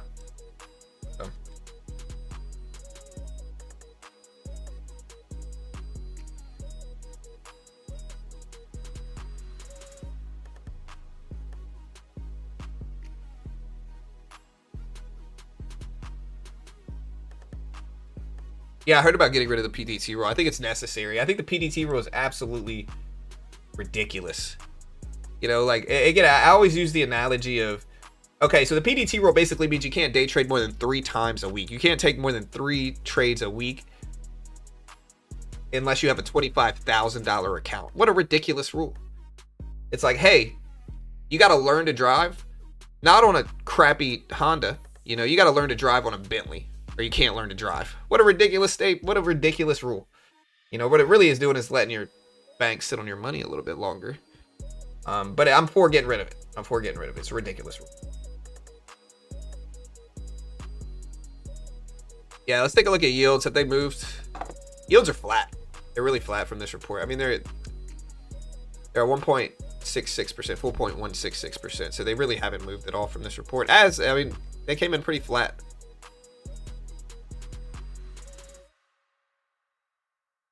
That rule keeps you psychology? No, because listen, the reason it's a dumb rule is because there's so much variance in day trading. You need a large sample size to see where your edge is. Only letting people day trade 3 times a week, you're like, it's just nonsensical. You know, like, you're going to make the swings even bigger. You're going to make them take even larger trades per trade when you should be letting them trade as much as they want, but smaller. Instead, you're going to make them take much larger trades because they have to, because they can only day trade 3 times a week. You're going to make them sit on trades longer when they should be cutting it. You're going to make them do all this dumb stuff just to, you know, in the name of protecting them. It makes no sense. It genuinely makes no sense. Honda is good, right? I'm not going to say what I learned on, but Honda is good. I like Hondas.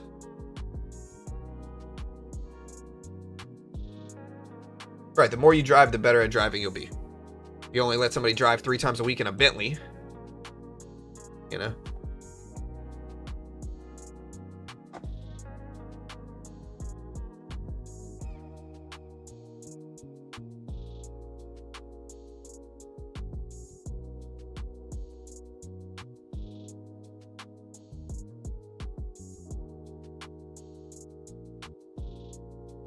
Yeah, but a cash account, you have to wait days to get the settlement in. You have to only go long. You can't go short at all. It's just severely restrictive, you know.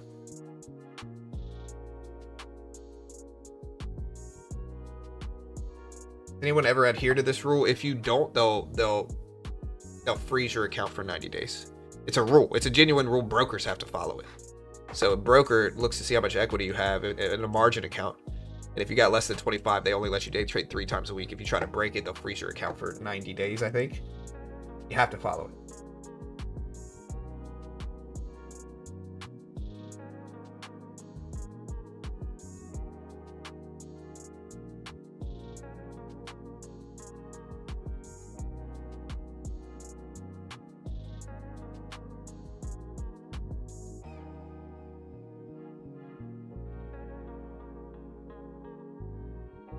I think 2000 is fine. You know?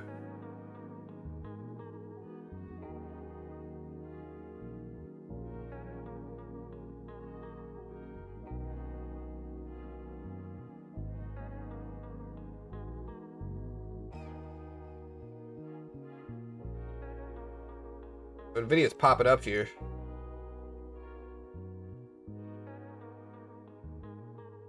A little bit.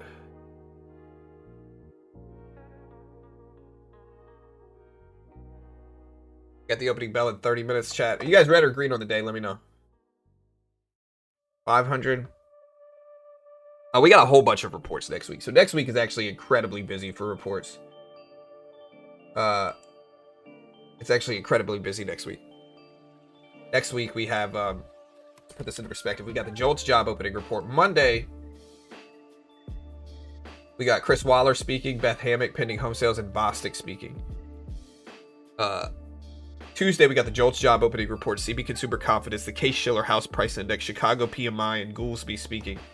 Wednesday, we got ADP non-farm employment prelim jobs.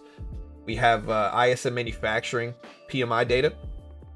Thursday, we have jobless claims. Friday, we have the next big labor report coming out. So almost every day next week, we're busy.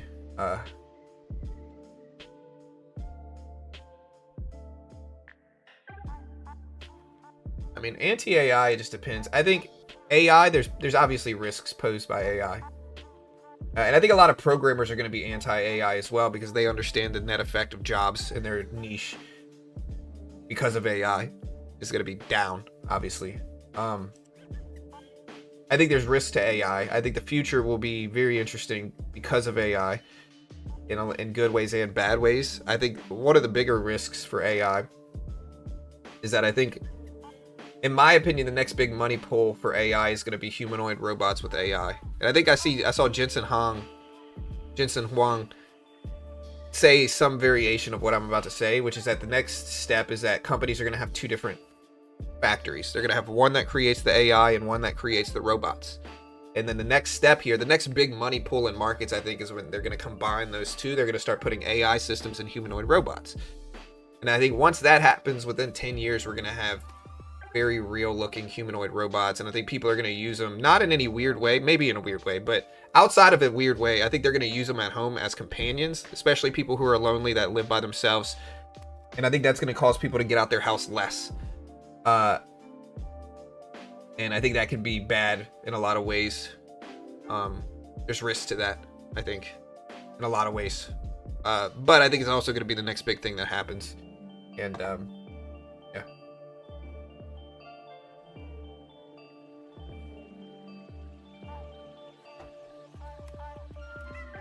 Not companions in a weird way like you see in some of these movies. That's not what I'm talking about. I'm talking about like they're going to talk to their robots. And that's going to make them have less of a need to go out and meet real people. You know? You ever seen that movie, Her? I don't like that. I think that's the risk. Gold is completely flat. Nasdaq's rejecting a little bit, but get filled up here. Right, so I'm in a little bit of gold here. Let me take another little piece off at the top up here. Okay, maybe cut it right here. All right, so we got a little gold bounce. I've done so much better day trading gold. I really have. Gold's spiking up right now. Not that I'm anti-AI either. I just think there's risks.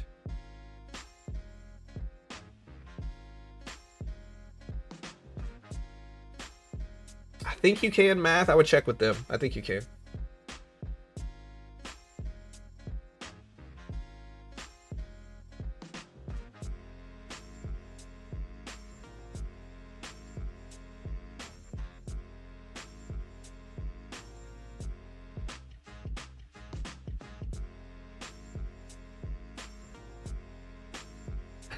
Bearish on male order brides. Yeah, maybe. With that said, though, maybe we're going to see a big pull in markets, like another big pull in markets from robots. You know, robotics, obviously.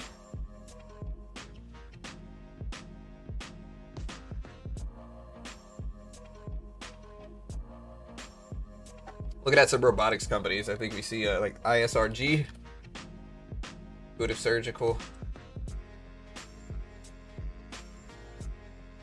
This was actually red on the year. IRBT, iRobot, deep though. Path.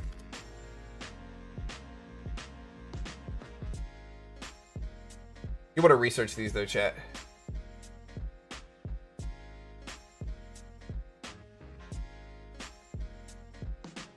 I think Tesla is one too. Tesla up to 430s.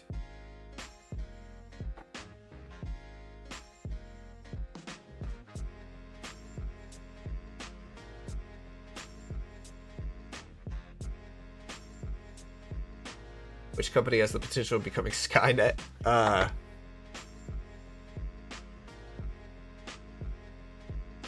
There's a few of them.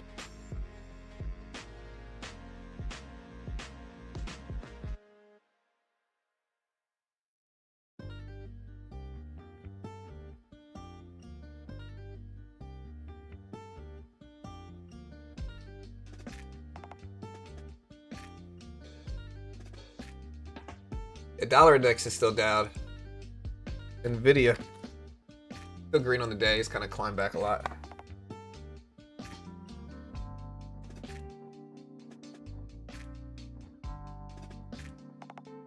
Yeah, that's what I'm saying, Trixie. People are gonna be weird with it, man. And again, I think it can decrease birth rates. It can do a lot of weird stuff. You know, people have less of a need to go meet people. You know.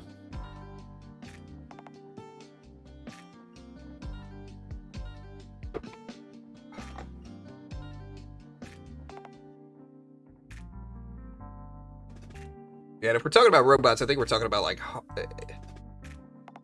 what company is involved in both hardware and AI software right now?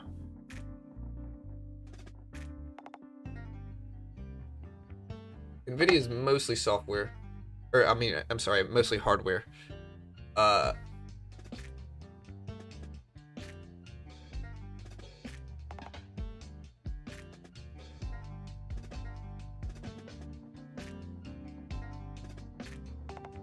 Yeah, we'll see if Tesla can get it done. I know they're doing robots and they have like Grok, but I'm sure other companies will emerge. I don't know. And I think we're gonna see a lot of money publicly from those companies. Anyways, Nasdaq giving it all back here. We're still slight netly green from PCE inflation, which came in flat. We got the opening bell at 25 minutes. It's Friday.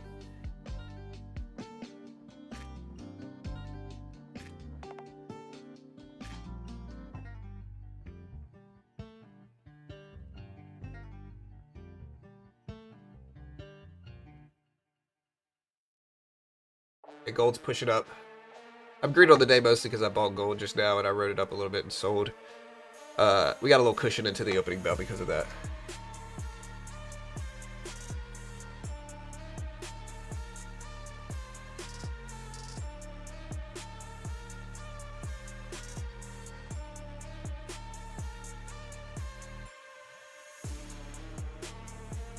Yeah, I'm taking a look at yields and rates right now. Again, we got Michigan consumer sentiment data in 55 minutes as well, guys. Michigan's wild with their numbers, but we're going to cover it like we do anyway. But Michigan's wild with their numbers. All right, so yields are actually a little bit higher again here. I mean, they're not crazy high from this report, but like they are a little elevated. They're at 4.168% now. If I take a look at the Fed Watch tool, it hasn't changed at all.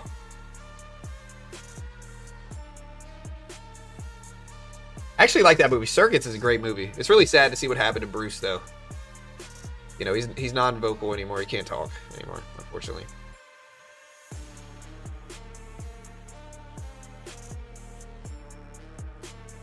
It is Friday. I'm ready for Friday, too.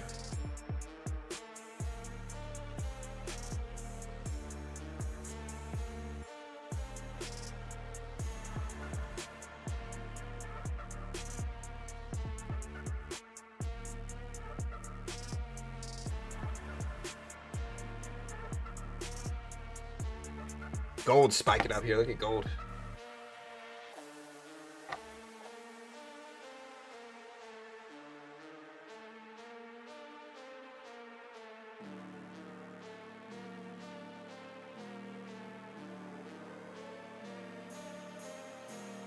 All right, we got Michigan consumer sentiment data. 10. You know, it's really weird. Like, I watched the movie. If you guys have ever seen, it's like a South African movie. It's called Chappie. I think it's made by the same guy. What's his name? That made District 8. When I watched the movie Chappie, I thought we were way off from having those type of robots, right? But honestly, now we're pretty much there.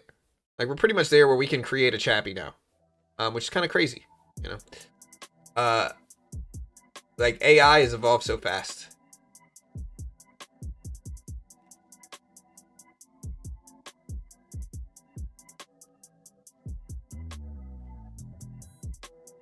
Silver's ripping up. Yeah, Silver's been on a run anyway, though.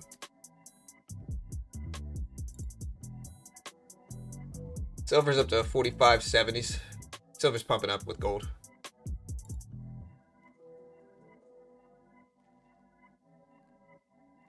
Yeah, Bicentennial Man. That's the movie I watched growing up a lot with Robin Williams.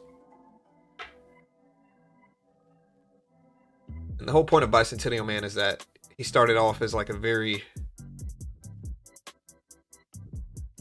basic AI system robot, and then as time went on, he evolved.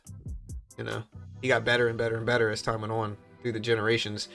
And maybe we'll see something like that as well. I don't know.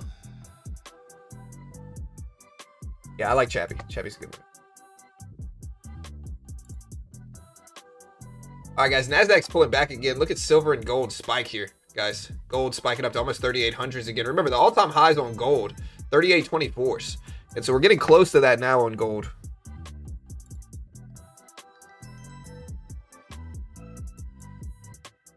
You mean Ex Machina? It was good too. Yeah. Young dude's already got no game.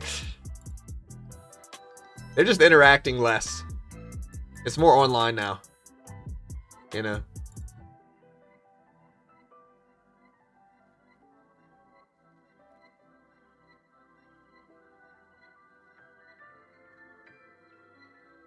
I think gold wants 4,000. I don't know about 5K anytime soon in the next year. 5K I think is wild, but it's possible with the streak of gains in gold recently over the last few years. 5K is possible. I don't think it's going to happen, but it might. I don't know. I think we'll get a big pullback before we see 5K. I think 4,000 is what the market wants. Big milestone level, pretty close to where we're at now. You guys think gold will hit 5K in the next year or two?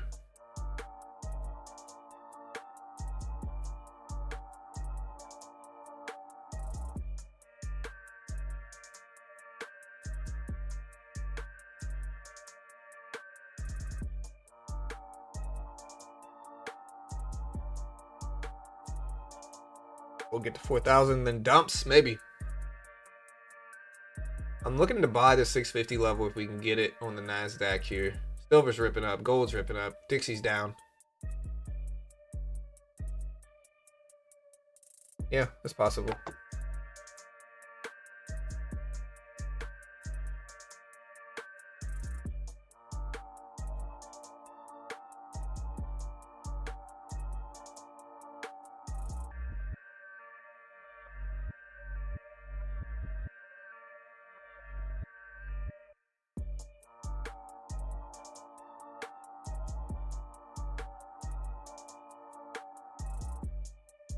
Stephen Moran said the U.S. economy is more vulnerable to shocks given high interest rates and the unfounded inflation concerns among Fed makers.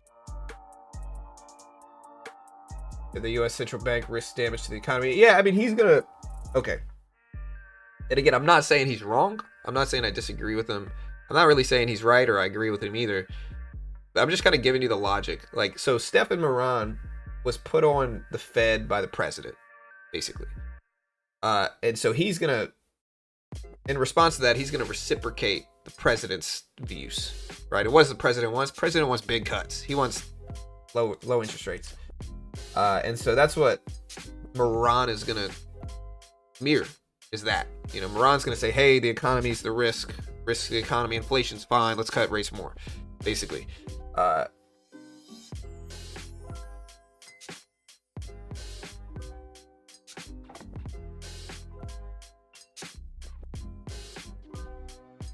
All right, guys. All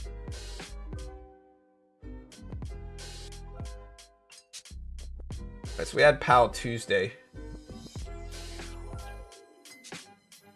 Today we have Bowman speaking at 1 o'clock. Yeah, Bowman speaks at 1.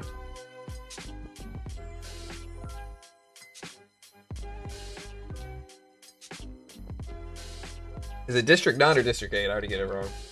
It's District 9. District 9 is very good. Very good. It's kind of the original sci-fi from, what's the director?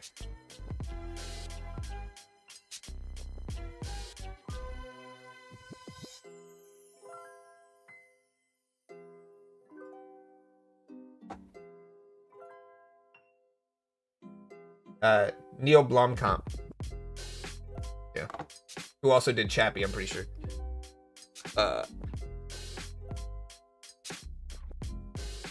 Peter Jackson. Yeah, gold 3800s here. Let's see if it breaks 3800. I think it needs to. It might stop there. Here, 3800s. Let's see if it gets over that. That's a milestone level. You know, it's $200 away from 4,000. I think it wants 4K too.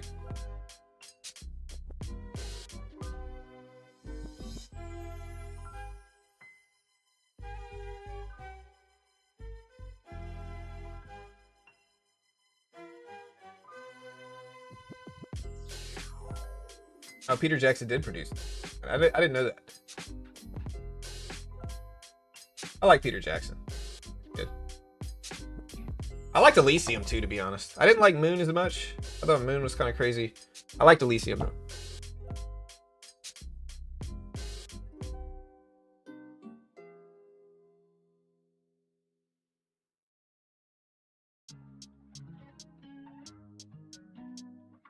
Yeah, I saw that new spawn. Marvel? Is Marvel still pushing up? I cut it a few days ago on my end. Green. Should have held. I mean, I made a bunch from it, so it's all good. All right, gold's still ripping up here. Right at 3,800s. Right underneath it, about $5 away from 3,800s. Silver still pushing. Nasdaq's starting to come back a little bit here. Again, banks are apparently racing to respond to regulators' broad requests for information on whether they close customer accounts or deny people services on political or religious grounds, according to the Wall Street Journal. Amgen also announced a $650 million expansion of U.S. manufacturing operations, which is set to create a bunch of new jobs. Barkin also said, reason to think there's limited risks of both big rise in unemployment or big rise in inflation.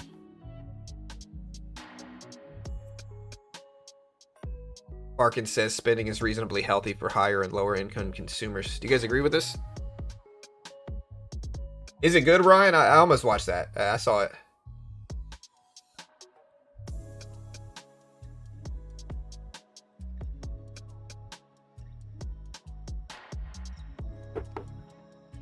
All right, chat. We're 15 minutes away. We got stuff going live today.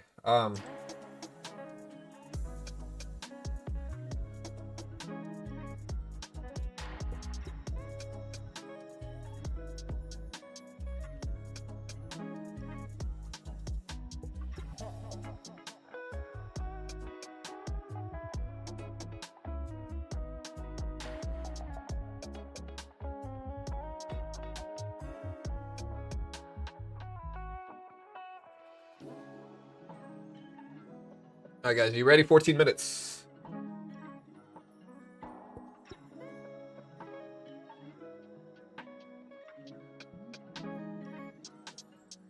Remember, we got Michigan consumer sentiment data going live too.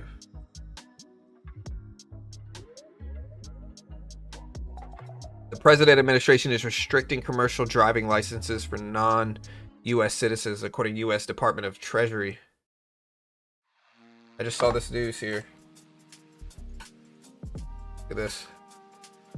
U.S. President administration is restricting commercial driving licenses for non-U.S. citizens, according to the U.S. Department of Treasury.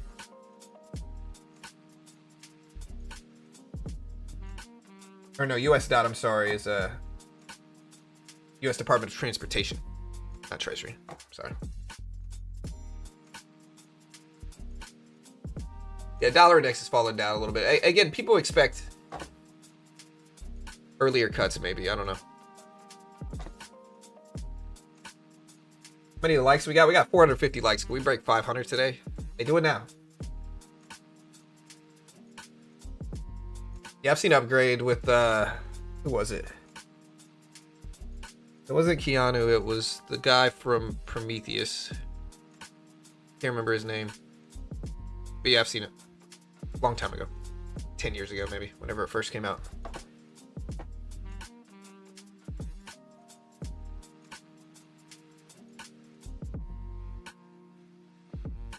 All right, gold at 37.94s. So pull it back a little bit, but gold wants 3,800s, I think. And I think broad long term, it wants 4,000. I might be wrong. Not an investment professional. I'm not liable if you lose. Understand all this stuff right here. I can't guarantee any of it. Not an investment professional. Not liable if you lose money. See what happens. Gold's ripping up. NASDAQ is slightly green from PCE, but it's pulled back the last 20, 30 minutes. Silver's up. Dollar index is down.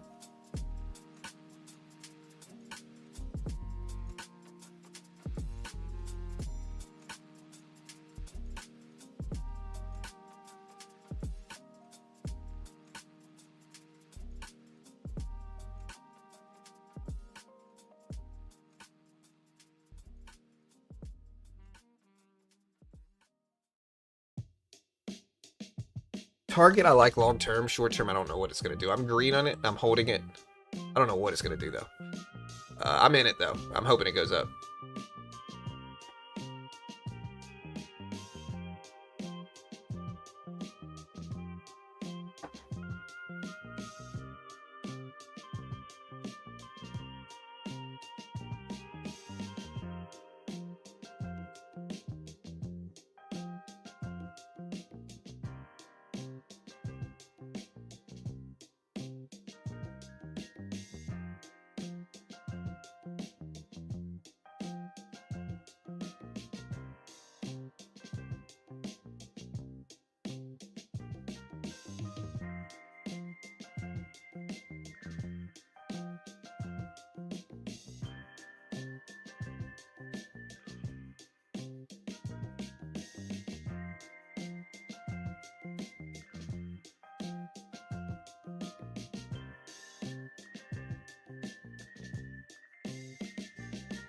Again, y'all do me a favor, hit that subscribe button here. We cover all the data live.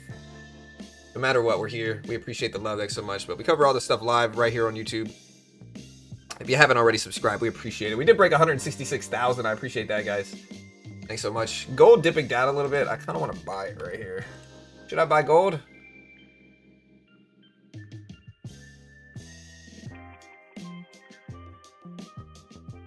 Got a little cushion in the day already, so that's good. Opening bell's in 10 minutes, so see what that brings.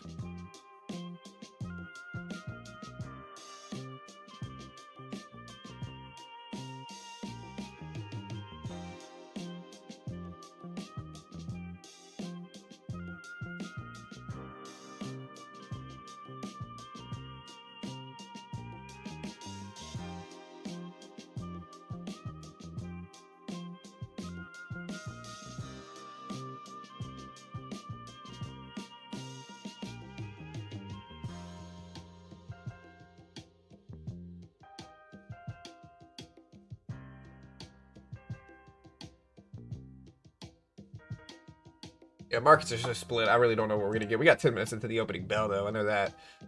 And, here we get.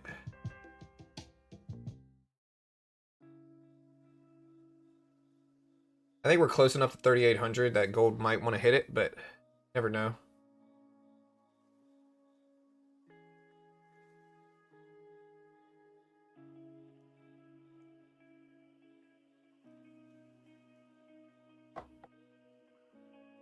Gold's close to 4,000 too. I think that gives a little bit different, more bull dynamic there as well.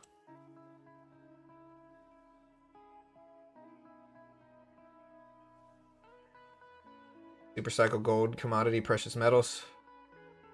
Yeah, maybe.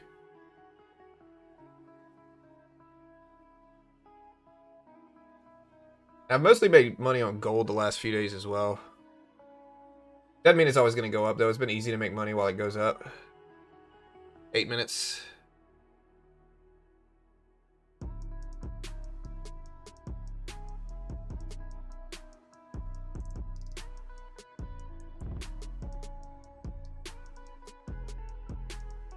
Silver's been on the increase here.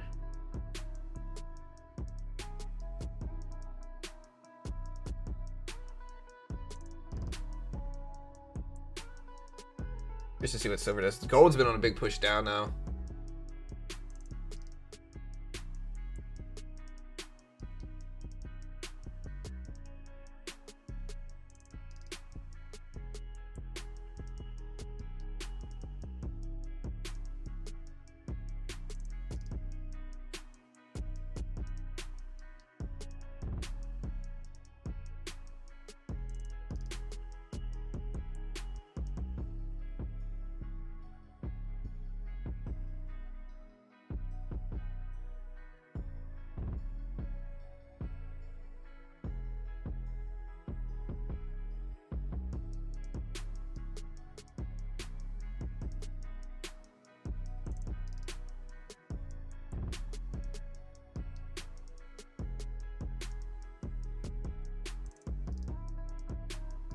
All right, guys. So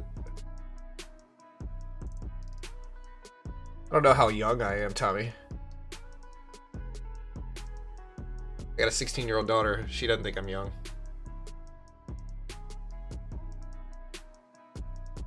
I can hear Pimp C. Rest in peace, Pimp C, man.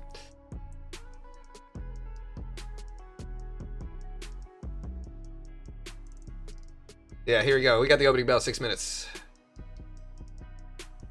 There's absolutely zero to cut rates, by the way. You can just wait until October and see how inflation goes. It's still above the target in the economy. Yeah, maybe.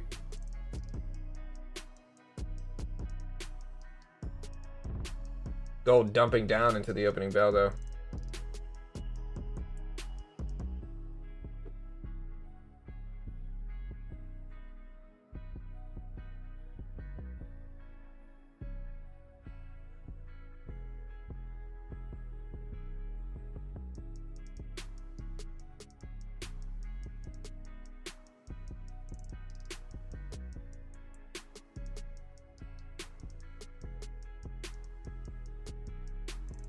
Do we get a rebound? Dixie popping back up. Gold dipping down, so it's silver.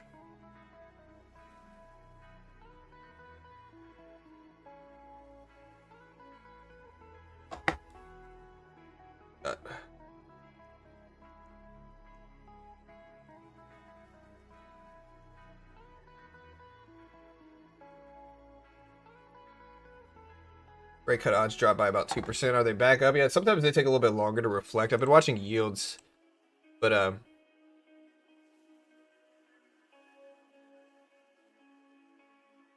yeah, they're down to 85% right now. If you look at them, 85.5% likely. Oh.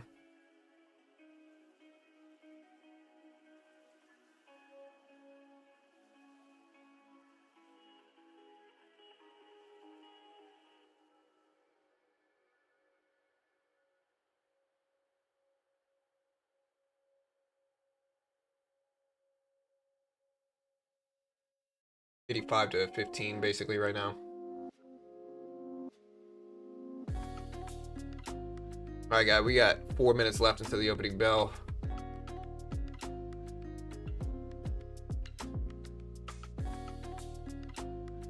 Over. Cut odds dropped. I think this is where gold rips upward again. Maybe. Nasdaq's still coming back down, almost red from this PCE inflation report. Again, I don't know what we're gonna get. If the trend holds, we might get like if the trend holds, we might get bullish action at the opening bell, because what we've seen sometimes in markets, and again, I'm going to preface this with, this is just a straight up guess. What we've seen lately in markets is we've seen markets do one thing when data comes out, have muted reactions, and then at the opening bell play the direction that the data came out. And so if you interpret this data as bullish, maybe at the opening bell we'll get a little bit of a bull run. I don't know. Again, this is pure speculation. Do not base anything around what I'm saying. I have no idea what I'm talking about half the time. Again, understand all this stuff on screen. Can't guarantee anything. Check out Top Step. You want to help support the channel. No PDT rule in futures. Get you around the PDT rule. You can learn to day trade for cheap. $50 a month for the base one. Cheap is relative, by the way. But no PDT in futures. Get you access to markets.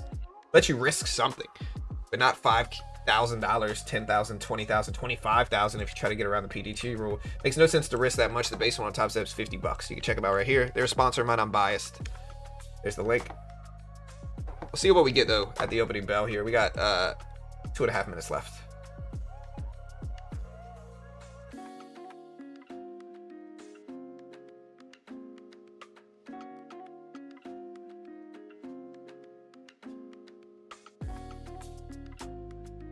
Nasdaq's coming back down still. Let's see if it bounces right here. Here's the 200 exponential at 650, as well as the support level at 650. Let's see if that holds. 2 minutes.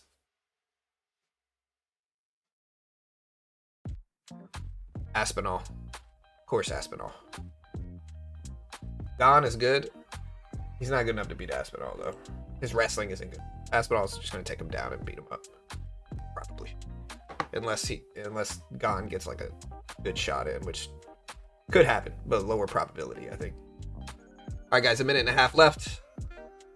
We are bouncing right here. Maybe I should have taken it.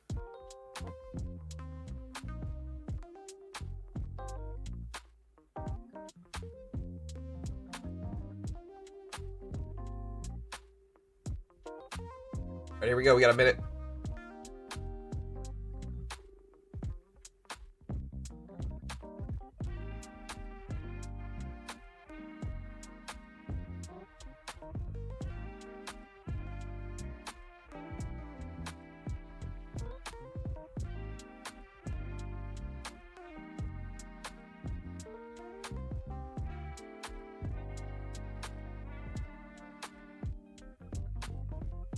All right, guys, you guys ready for the opening? Let's see what we get. Bull or bear at the opening bell, chat. Oh wait, let me do another poll real quick before the open starts. Here, I got you.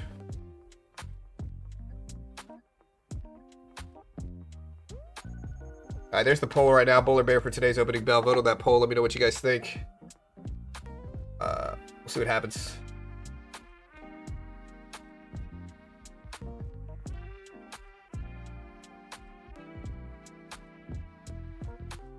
$15 seconds.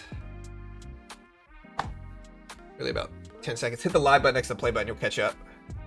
We have PCE inflation come in flat this morning. It's already out. All right, there's the opening bell. Nasdaq originally red, but not much. Look at the Nasdaq fall.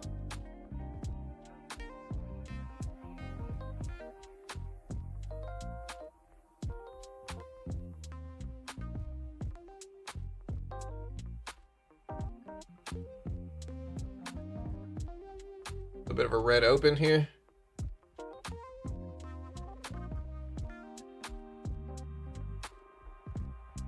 A deeper red open. Let things play out a little bit more now.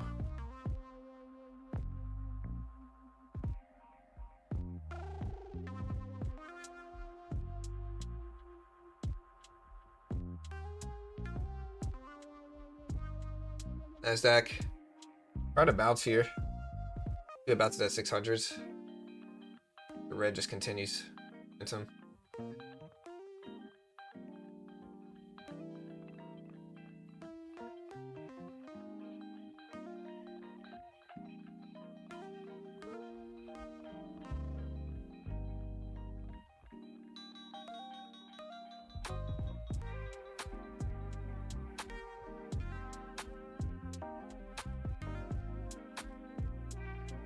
And Nasdaq did bounce right there at 600s.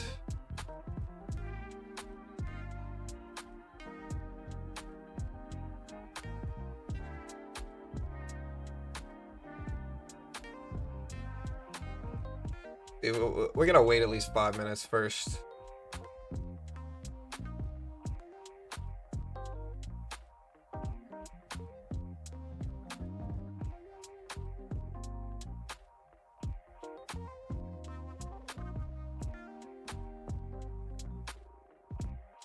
Back up a little bit here.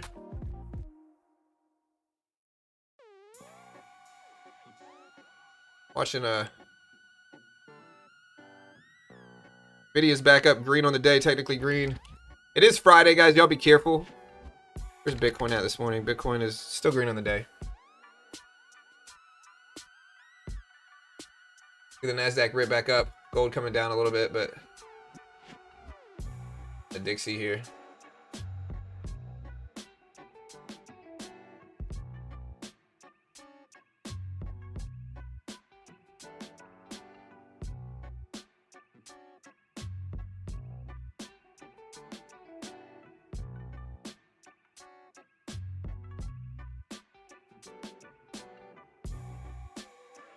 Nasdaq pump it up a little bit.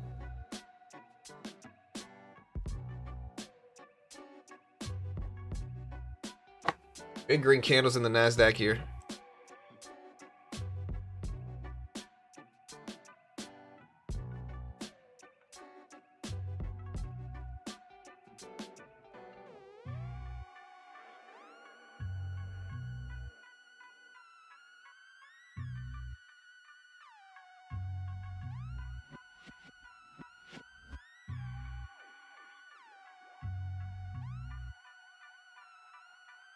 Nasdaq still pushing. Look at the Nasdaq push up.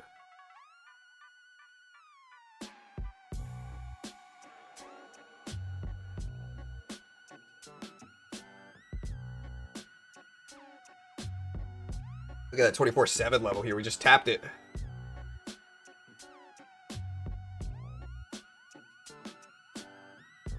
Let's hope we hold.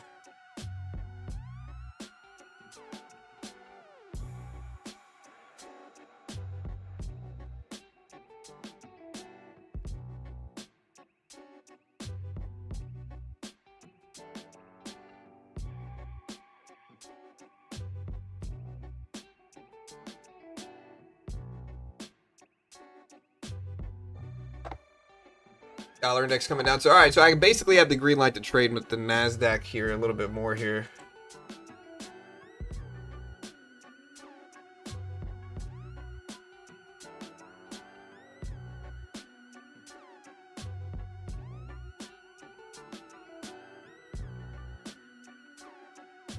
Gold responding very well here.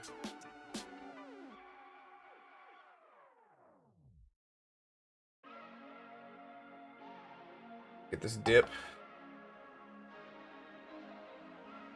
Yeah, one of the trends that I've been seeing, guys, is that we move one way before the open. Like, data comes out, it shows something, but the reaction's muted. In the opening bell, we get the continuations of said direction.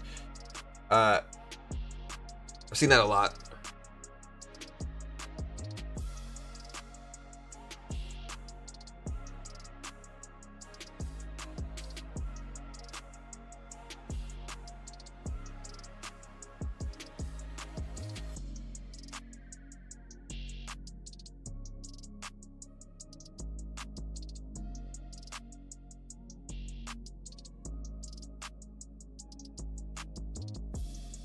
Still struggling to get over this 24/7 level, though. Not really easily getting over this here yet.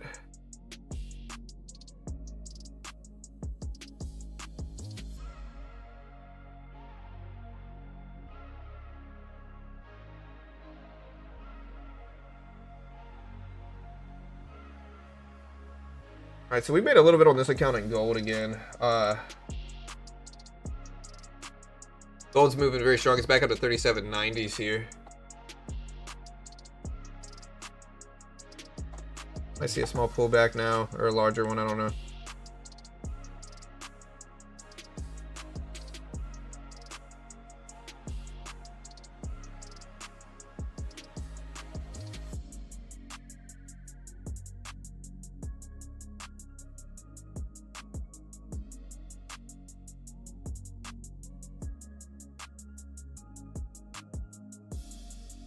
Big pullback in gold.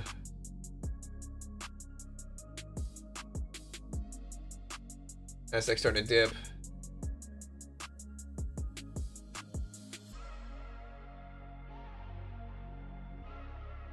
Gold continuing to pull.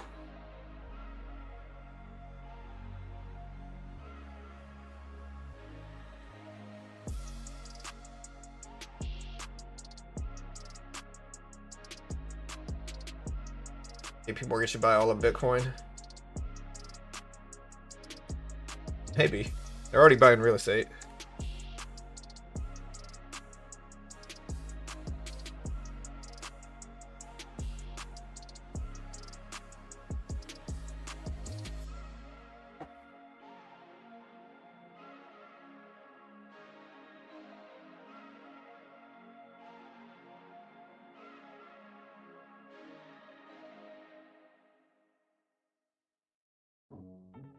I'm gonna buy gold again here. I'm already up on the day. I'll show you guys this trade. Hold on. Yeah. We bought it a little bit here. I just want to see if we pop up a little bit more. Go. Go ahead and cut it up here. With a little bounce. We're up about $133 on this account. We're down on the other account, by the way. That's alright. Yeah, yeah, the crypto options expired early this morning at like 3 a.m. my time, or like, I think it's 4 o'clock market time. That's when they expired. 4 a.m. this morning. Bitcoin's up on the day though. It's at 110s. So.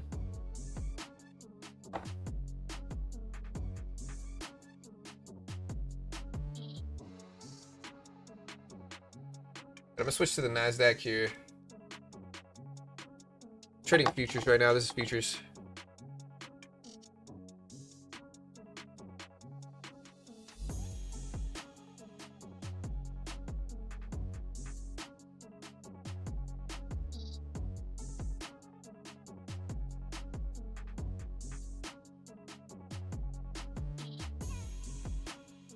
Still trying to get over this 24/7 level, which is kind of been a struggle.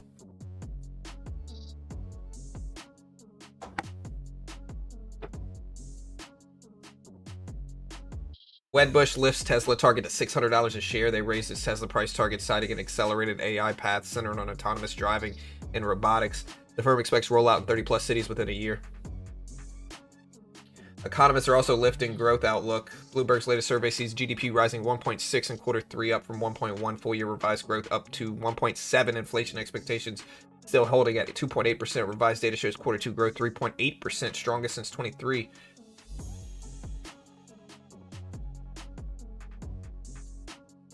BMO also lifted the S&P target as well.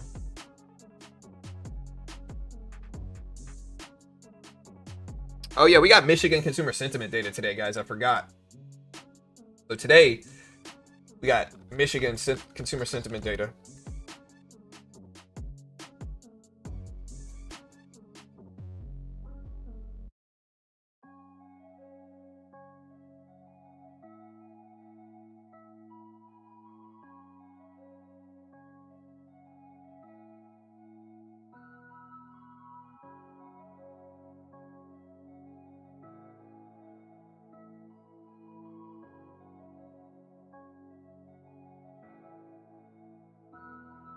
Still struggling to get over this 24/7 level we had on our chart. It's just not really getting over it easy.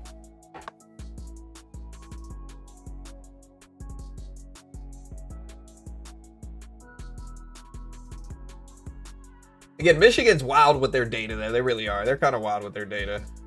Yeah. Michigan.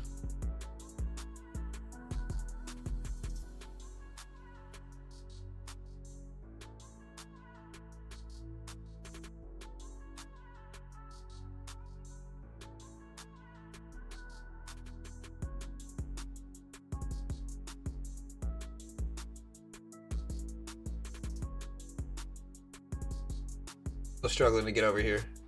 Dollar index still falling a little bit. Gold stagnant for the last 20 minutes or so.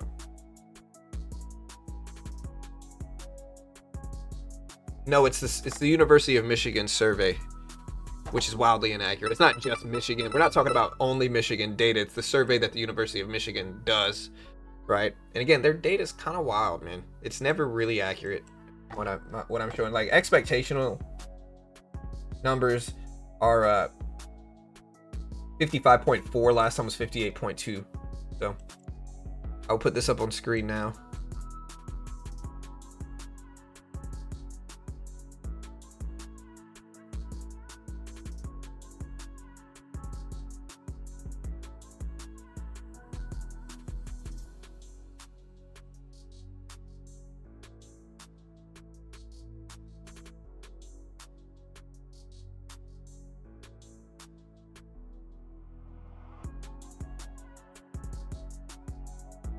One-year inflation expected at 4.8%.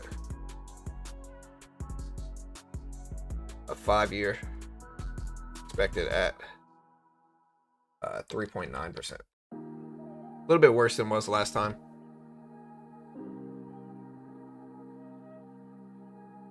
All right, we're NASDAQ popping back up. Gold pushing up a little bit here as well. It's influenced it a little bit.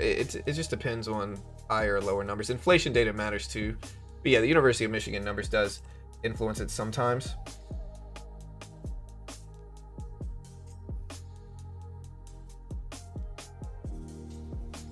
I think if it's the prelim numbers, they generally impact the market more.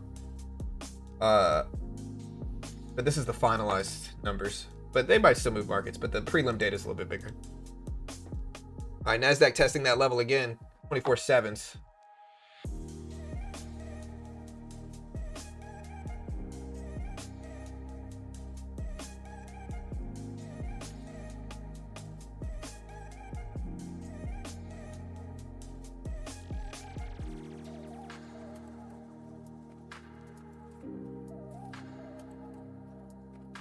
Dude, we're still in this sideways range. Gold's moving up though. Bitcoin's pushing up too. Bitcoin over 110s again for Bitcoin futures at least.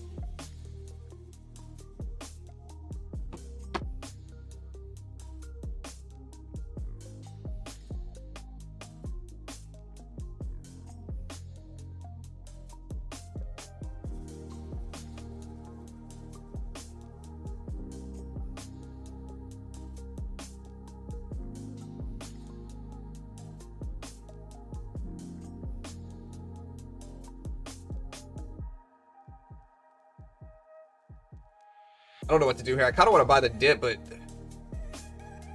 I don't know if it's going to hold.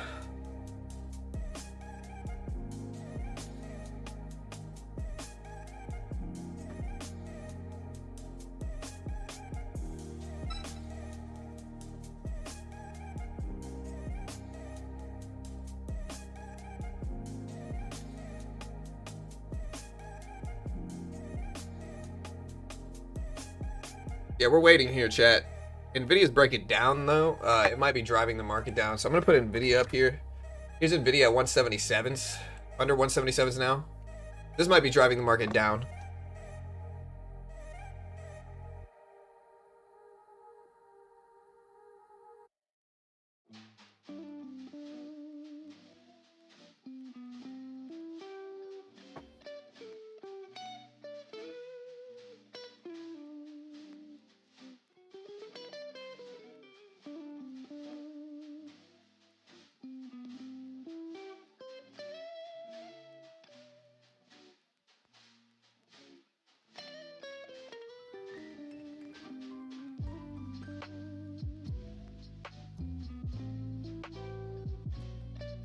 All right, we're hitting 665s for the NASDAQ here. Again, it's very choppy, man.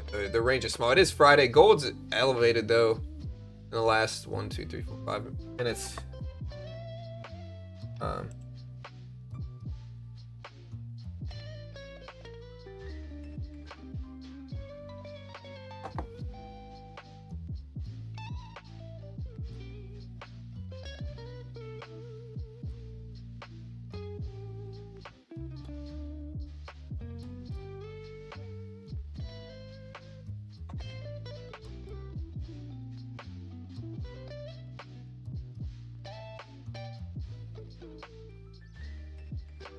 Still bouncing at 650s. When did data come out? So we're still green net from PCE inflation data. We're still net green.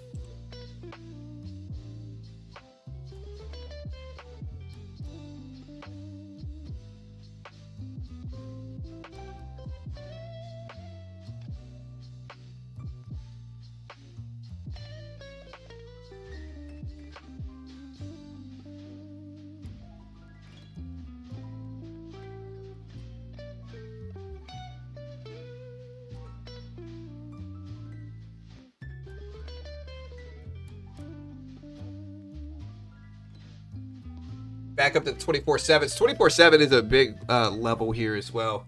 See Nvidia start to bounce, but why digital gold looks like they want to test that high today. Yeah, it's choppy.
All right, we're still, look how choppy this is. We got kind of like this symmetrical range here. The data comes out in about 12 minutes.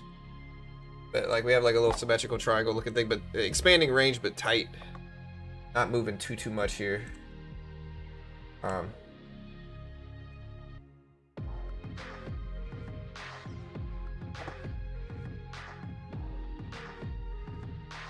right, we're back over 24/7.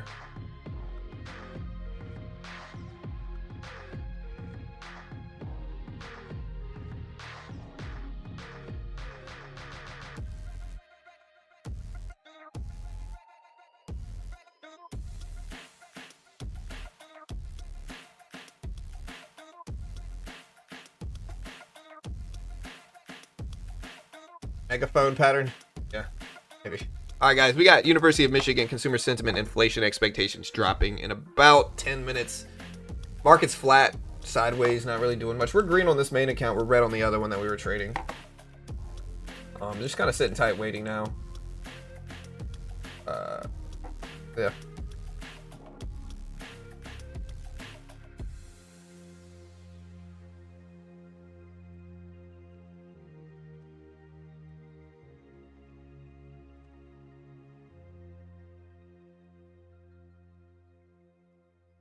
And y'all can give me a follow on x.com at beginner trades. We cover all the big data releases there as well. So if you haven't already, you can follow me there. Looking at our options, bull or bear, 68% were bullish today at the open, 32% were bearish. We're slightly green. Nasdaq's starting to push up though. We're at 24,710s now, finally starting to get over that range. Yeah, we have the expectations for University of Michigan data at the bottom of the screen now. They got inflation expectations as well.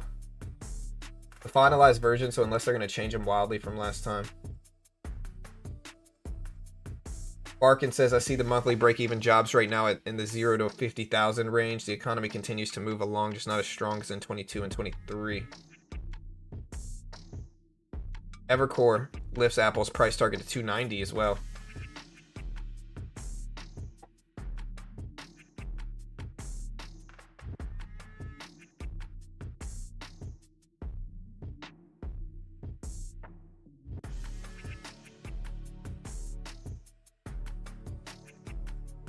Your green index shows 54. Markets are so flat here, guys. Not really doing too much right now.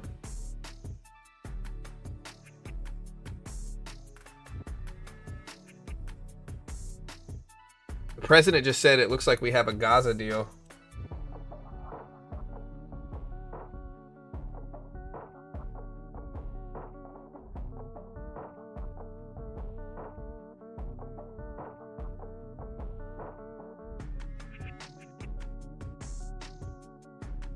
Again, consumer sentiment expected at 55.4.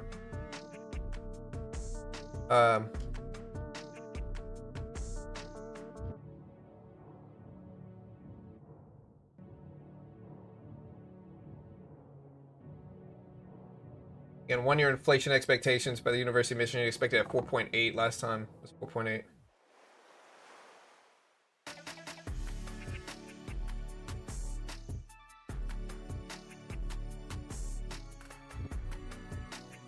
Five-year. Last time was 3.5. This time's 3.9%.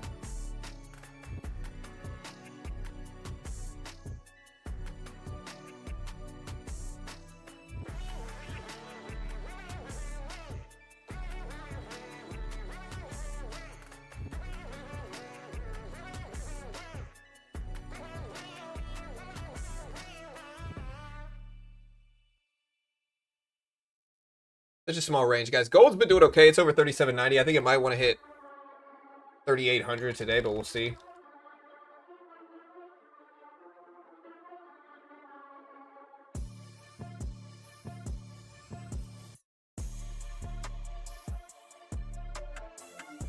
Seven minutes.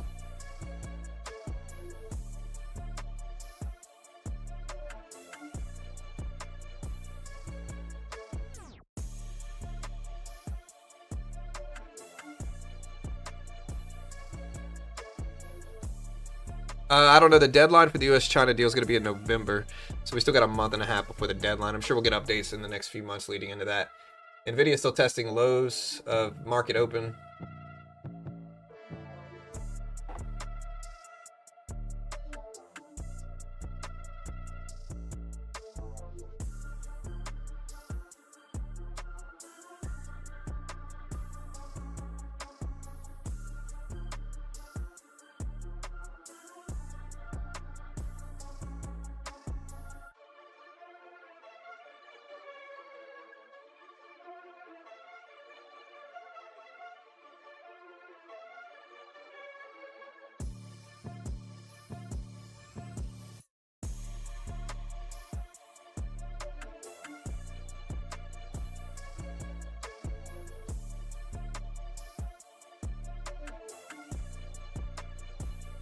And Dixie's still trying to hold. All right, guys, so we got the consumer sentiment data coming sometime over the next 5 minutes or so.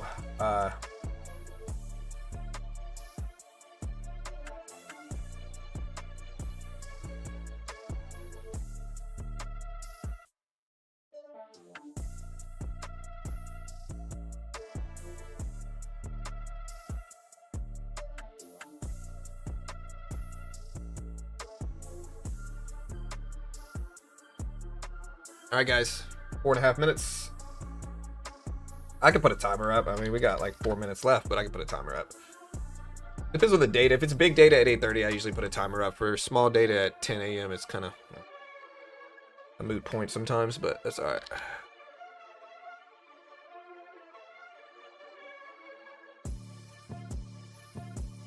It might move markets. Usually the prelim Michigan data does move markets a little bit more.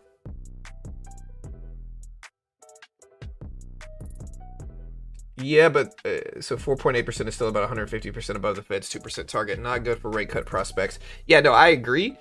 But at the same time, you have to take into the context, it's the University of Michigan data, which is wildly inaccurate a lot of the time. It's not usually the most accurate report.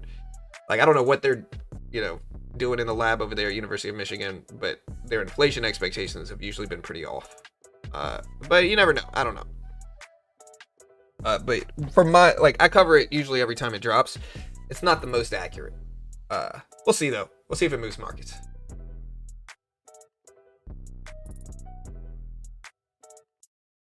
Yeah, I could sell it as some huge release. I'm not going to. That would be kind of...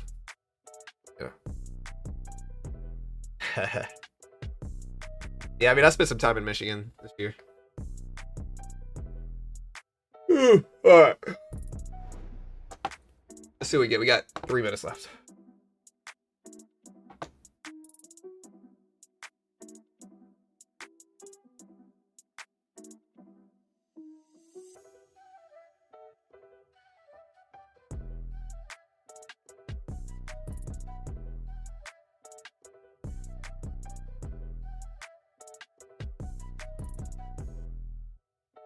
All right, guys, less than 3 minutes. NASDAQ has not done anything since the opening bell. It's basically been, it ripped up originally in the first 5 minutes, and now it's basically stagnant, sideways, choppy. I don't think it's waiting on Michigan data either. I think it's just Friday.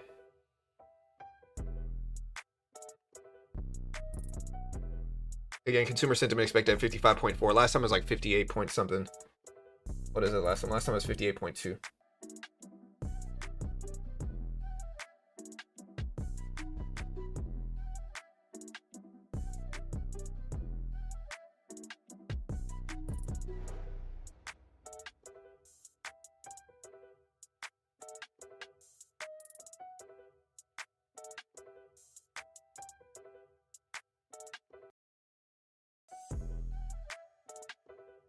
All right, guys, here we go. 2 minutes.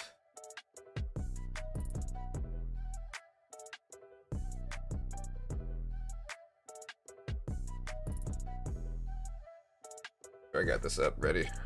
All right, we're ready.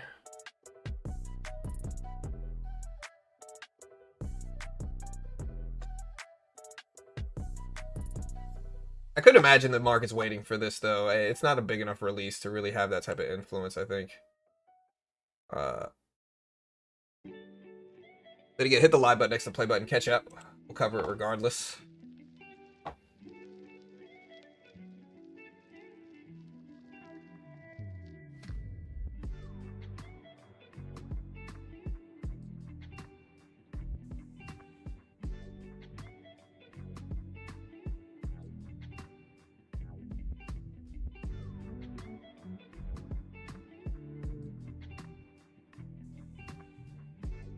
All right, guys, less than a minute. Again, hit the live button next to the play button. Put it in 2x speed. We appreciate it. I'm going to cover this and then bow out for the day, probably.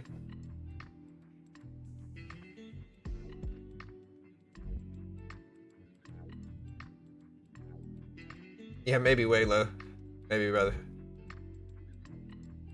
NASDAQ's very shy. I can't really trade this right now. Gold's pushing up.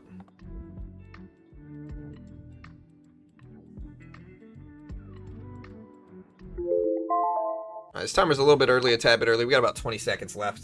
You can hit the live button next to the play button. Let's see what we get today. University of Michigan data is about to be out in 10 seconds roughly. We got Atlanta Fed GDP dropping at, or quarter 3 dropping at 11:30 as well. Here's the report, 5, 4, 3, 2, 1, and here's a report.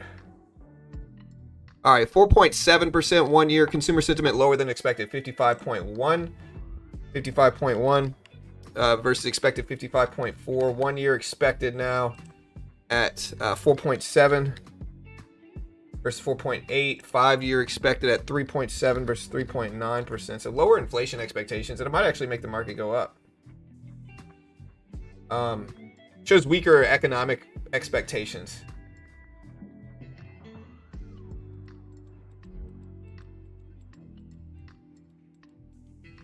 So again, lower consumer sentiment, 55.1 versus 55.4 expected, 58.2 last time. Inflation expectations are lower. 1 year's 4.7 versus 4.8. Previous was 4.8. 5 years 3.7 versus 3.9 expected. Previous of 3.5. So lower inflation expectations, weaker consumer sentiment data. Market actually likes it. It might mean earlier cuts is what it might mean, right? But again, University of Michigan is generally pretty inaccurate. It's not usually the most accurate numbers.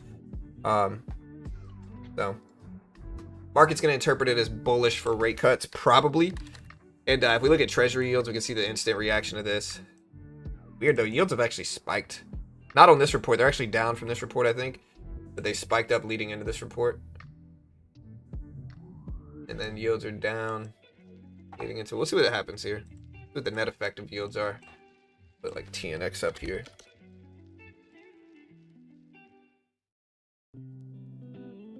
But yeah, lower than expected consumer sentiment, weaker than expected consumer sentiment, worse current conditions, worse consumer expectations, lower inflation expectations.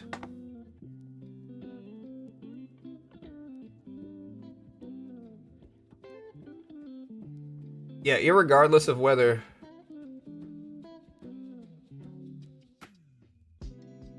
Irregardless is not a word, it's not a word. Alright guys, that is the University of Michigan data out.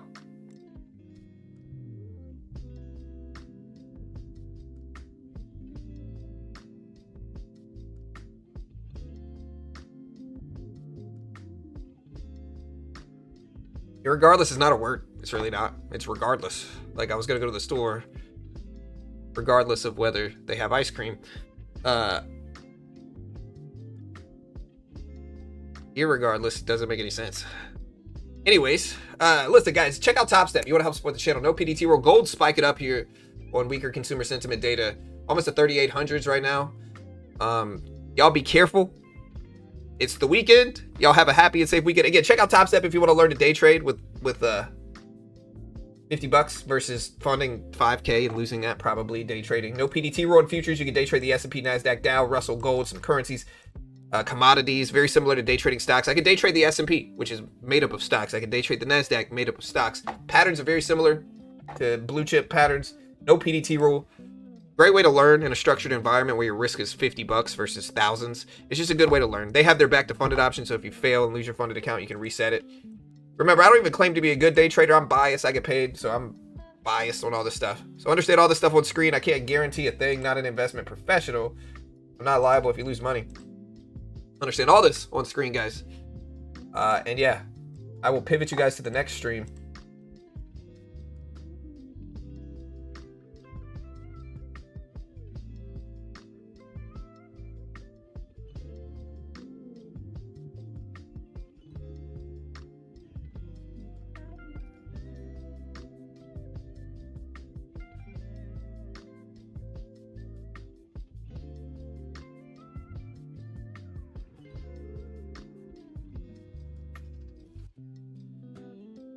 All right, so as soon as I close this stream, it's going to bring you to the next one. I'm just going to go and schedule it now. Oh, hey, thank you guys. Appreciate it. Pawn, Simon, Chris, Bunny, ET, P, Kelly, Marvin.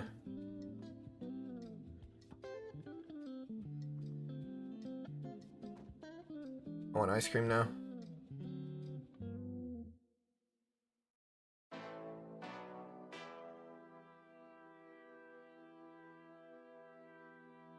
Earlier cuts means we're going to cut in October versus people who think we're going to cut only in, only in December. That's what earlier cuts means. Yeah, listen, y'all have a great weekend. I appreciate you guys choosing to watch this stuff with me. Oh, wait, I've scheduled the stream at the wrong time. Hold on, let me fix it. Scheduled it for tomorrow, which is not tomorrow. It'll be Monday the 29th. Better. All right, guys. Hey, y'all be safe. I love you all. You have a great day. Be good. Market's pulling back. We'll see if it holds.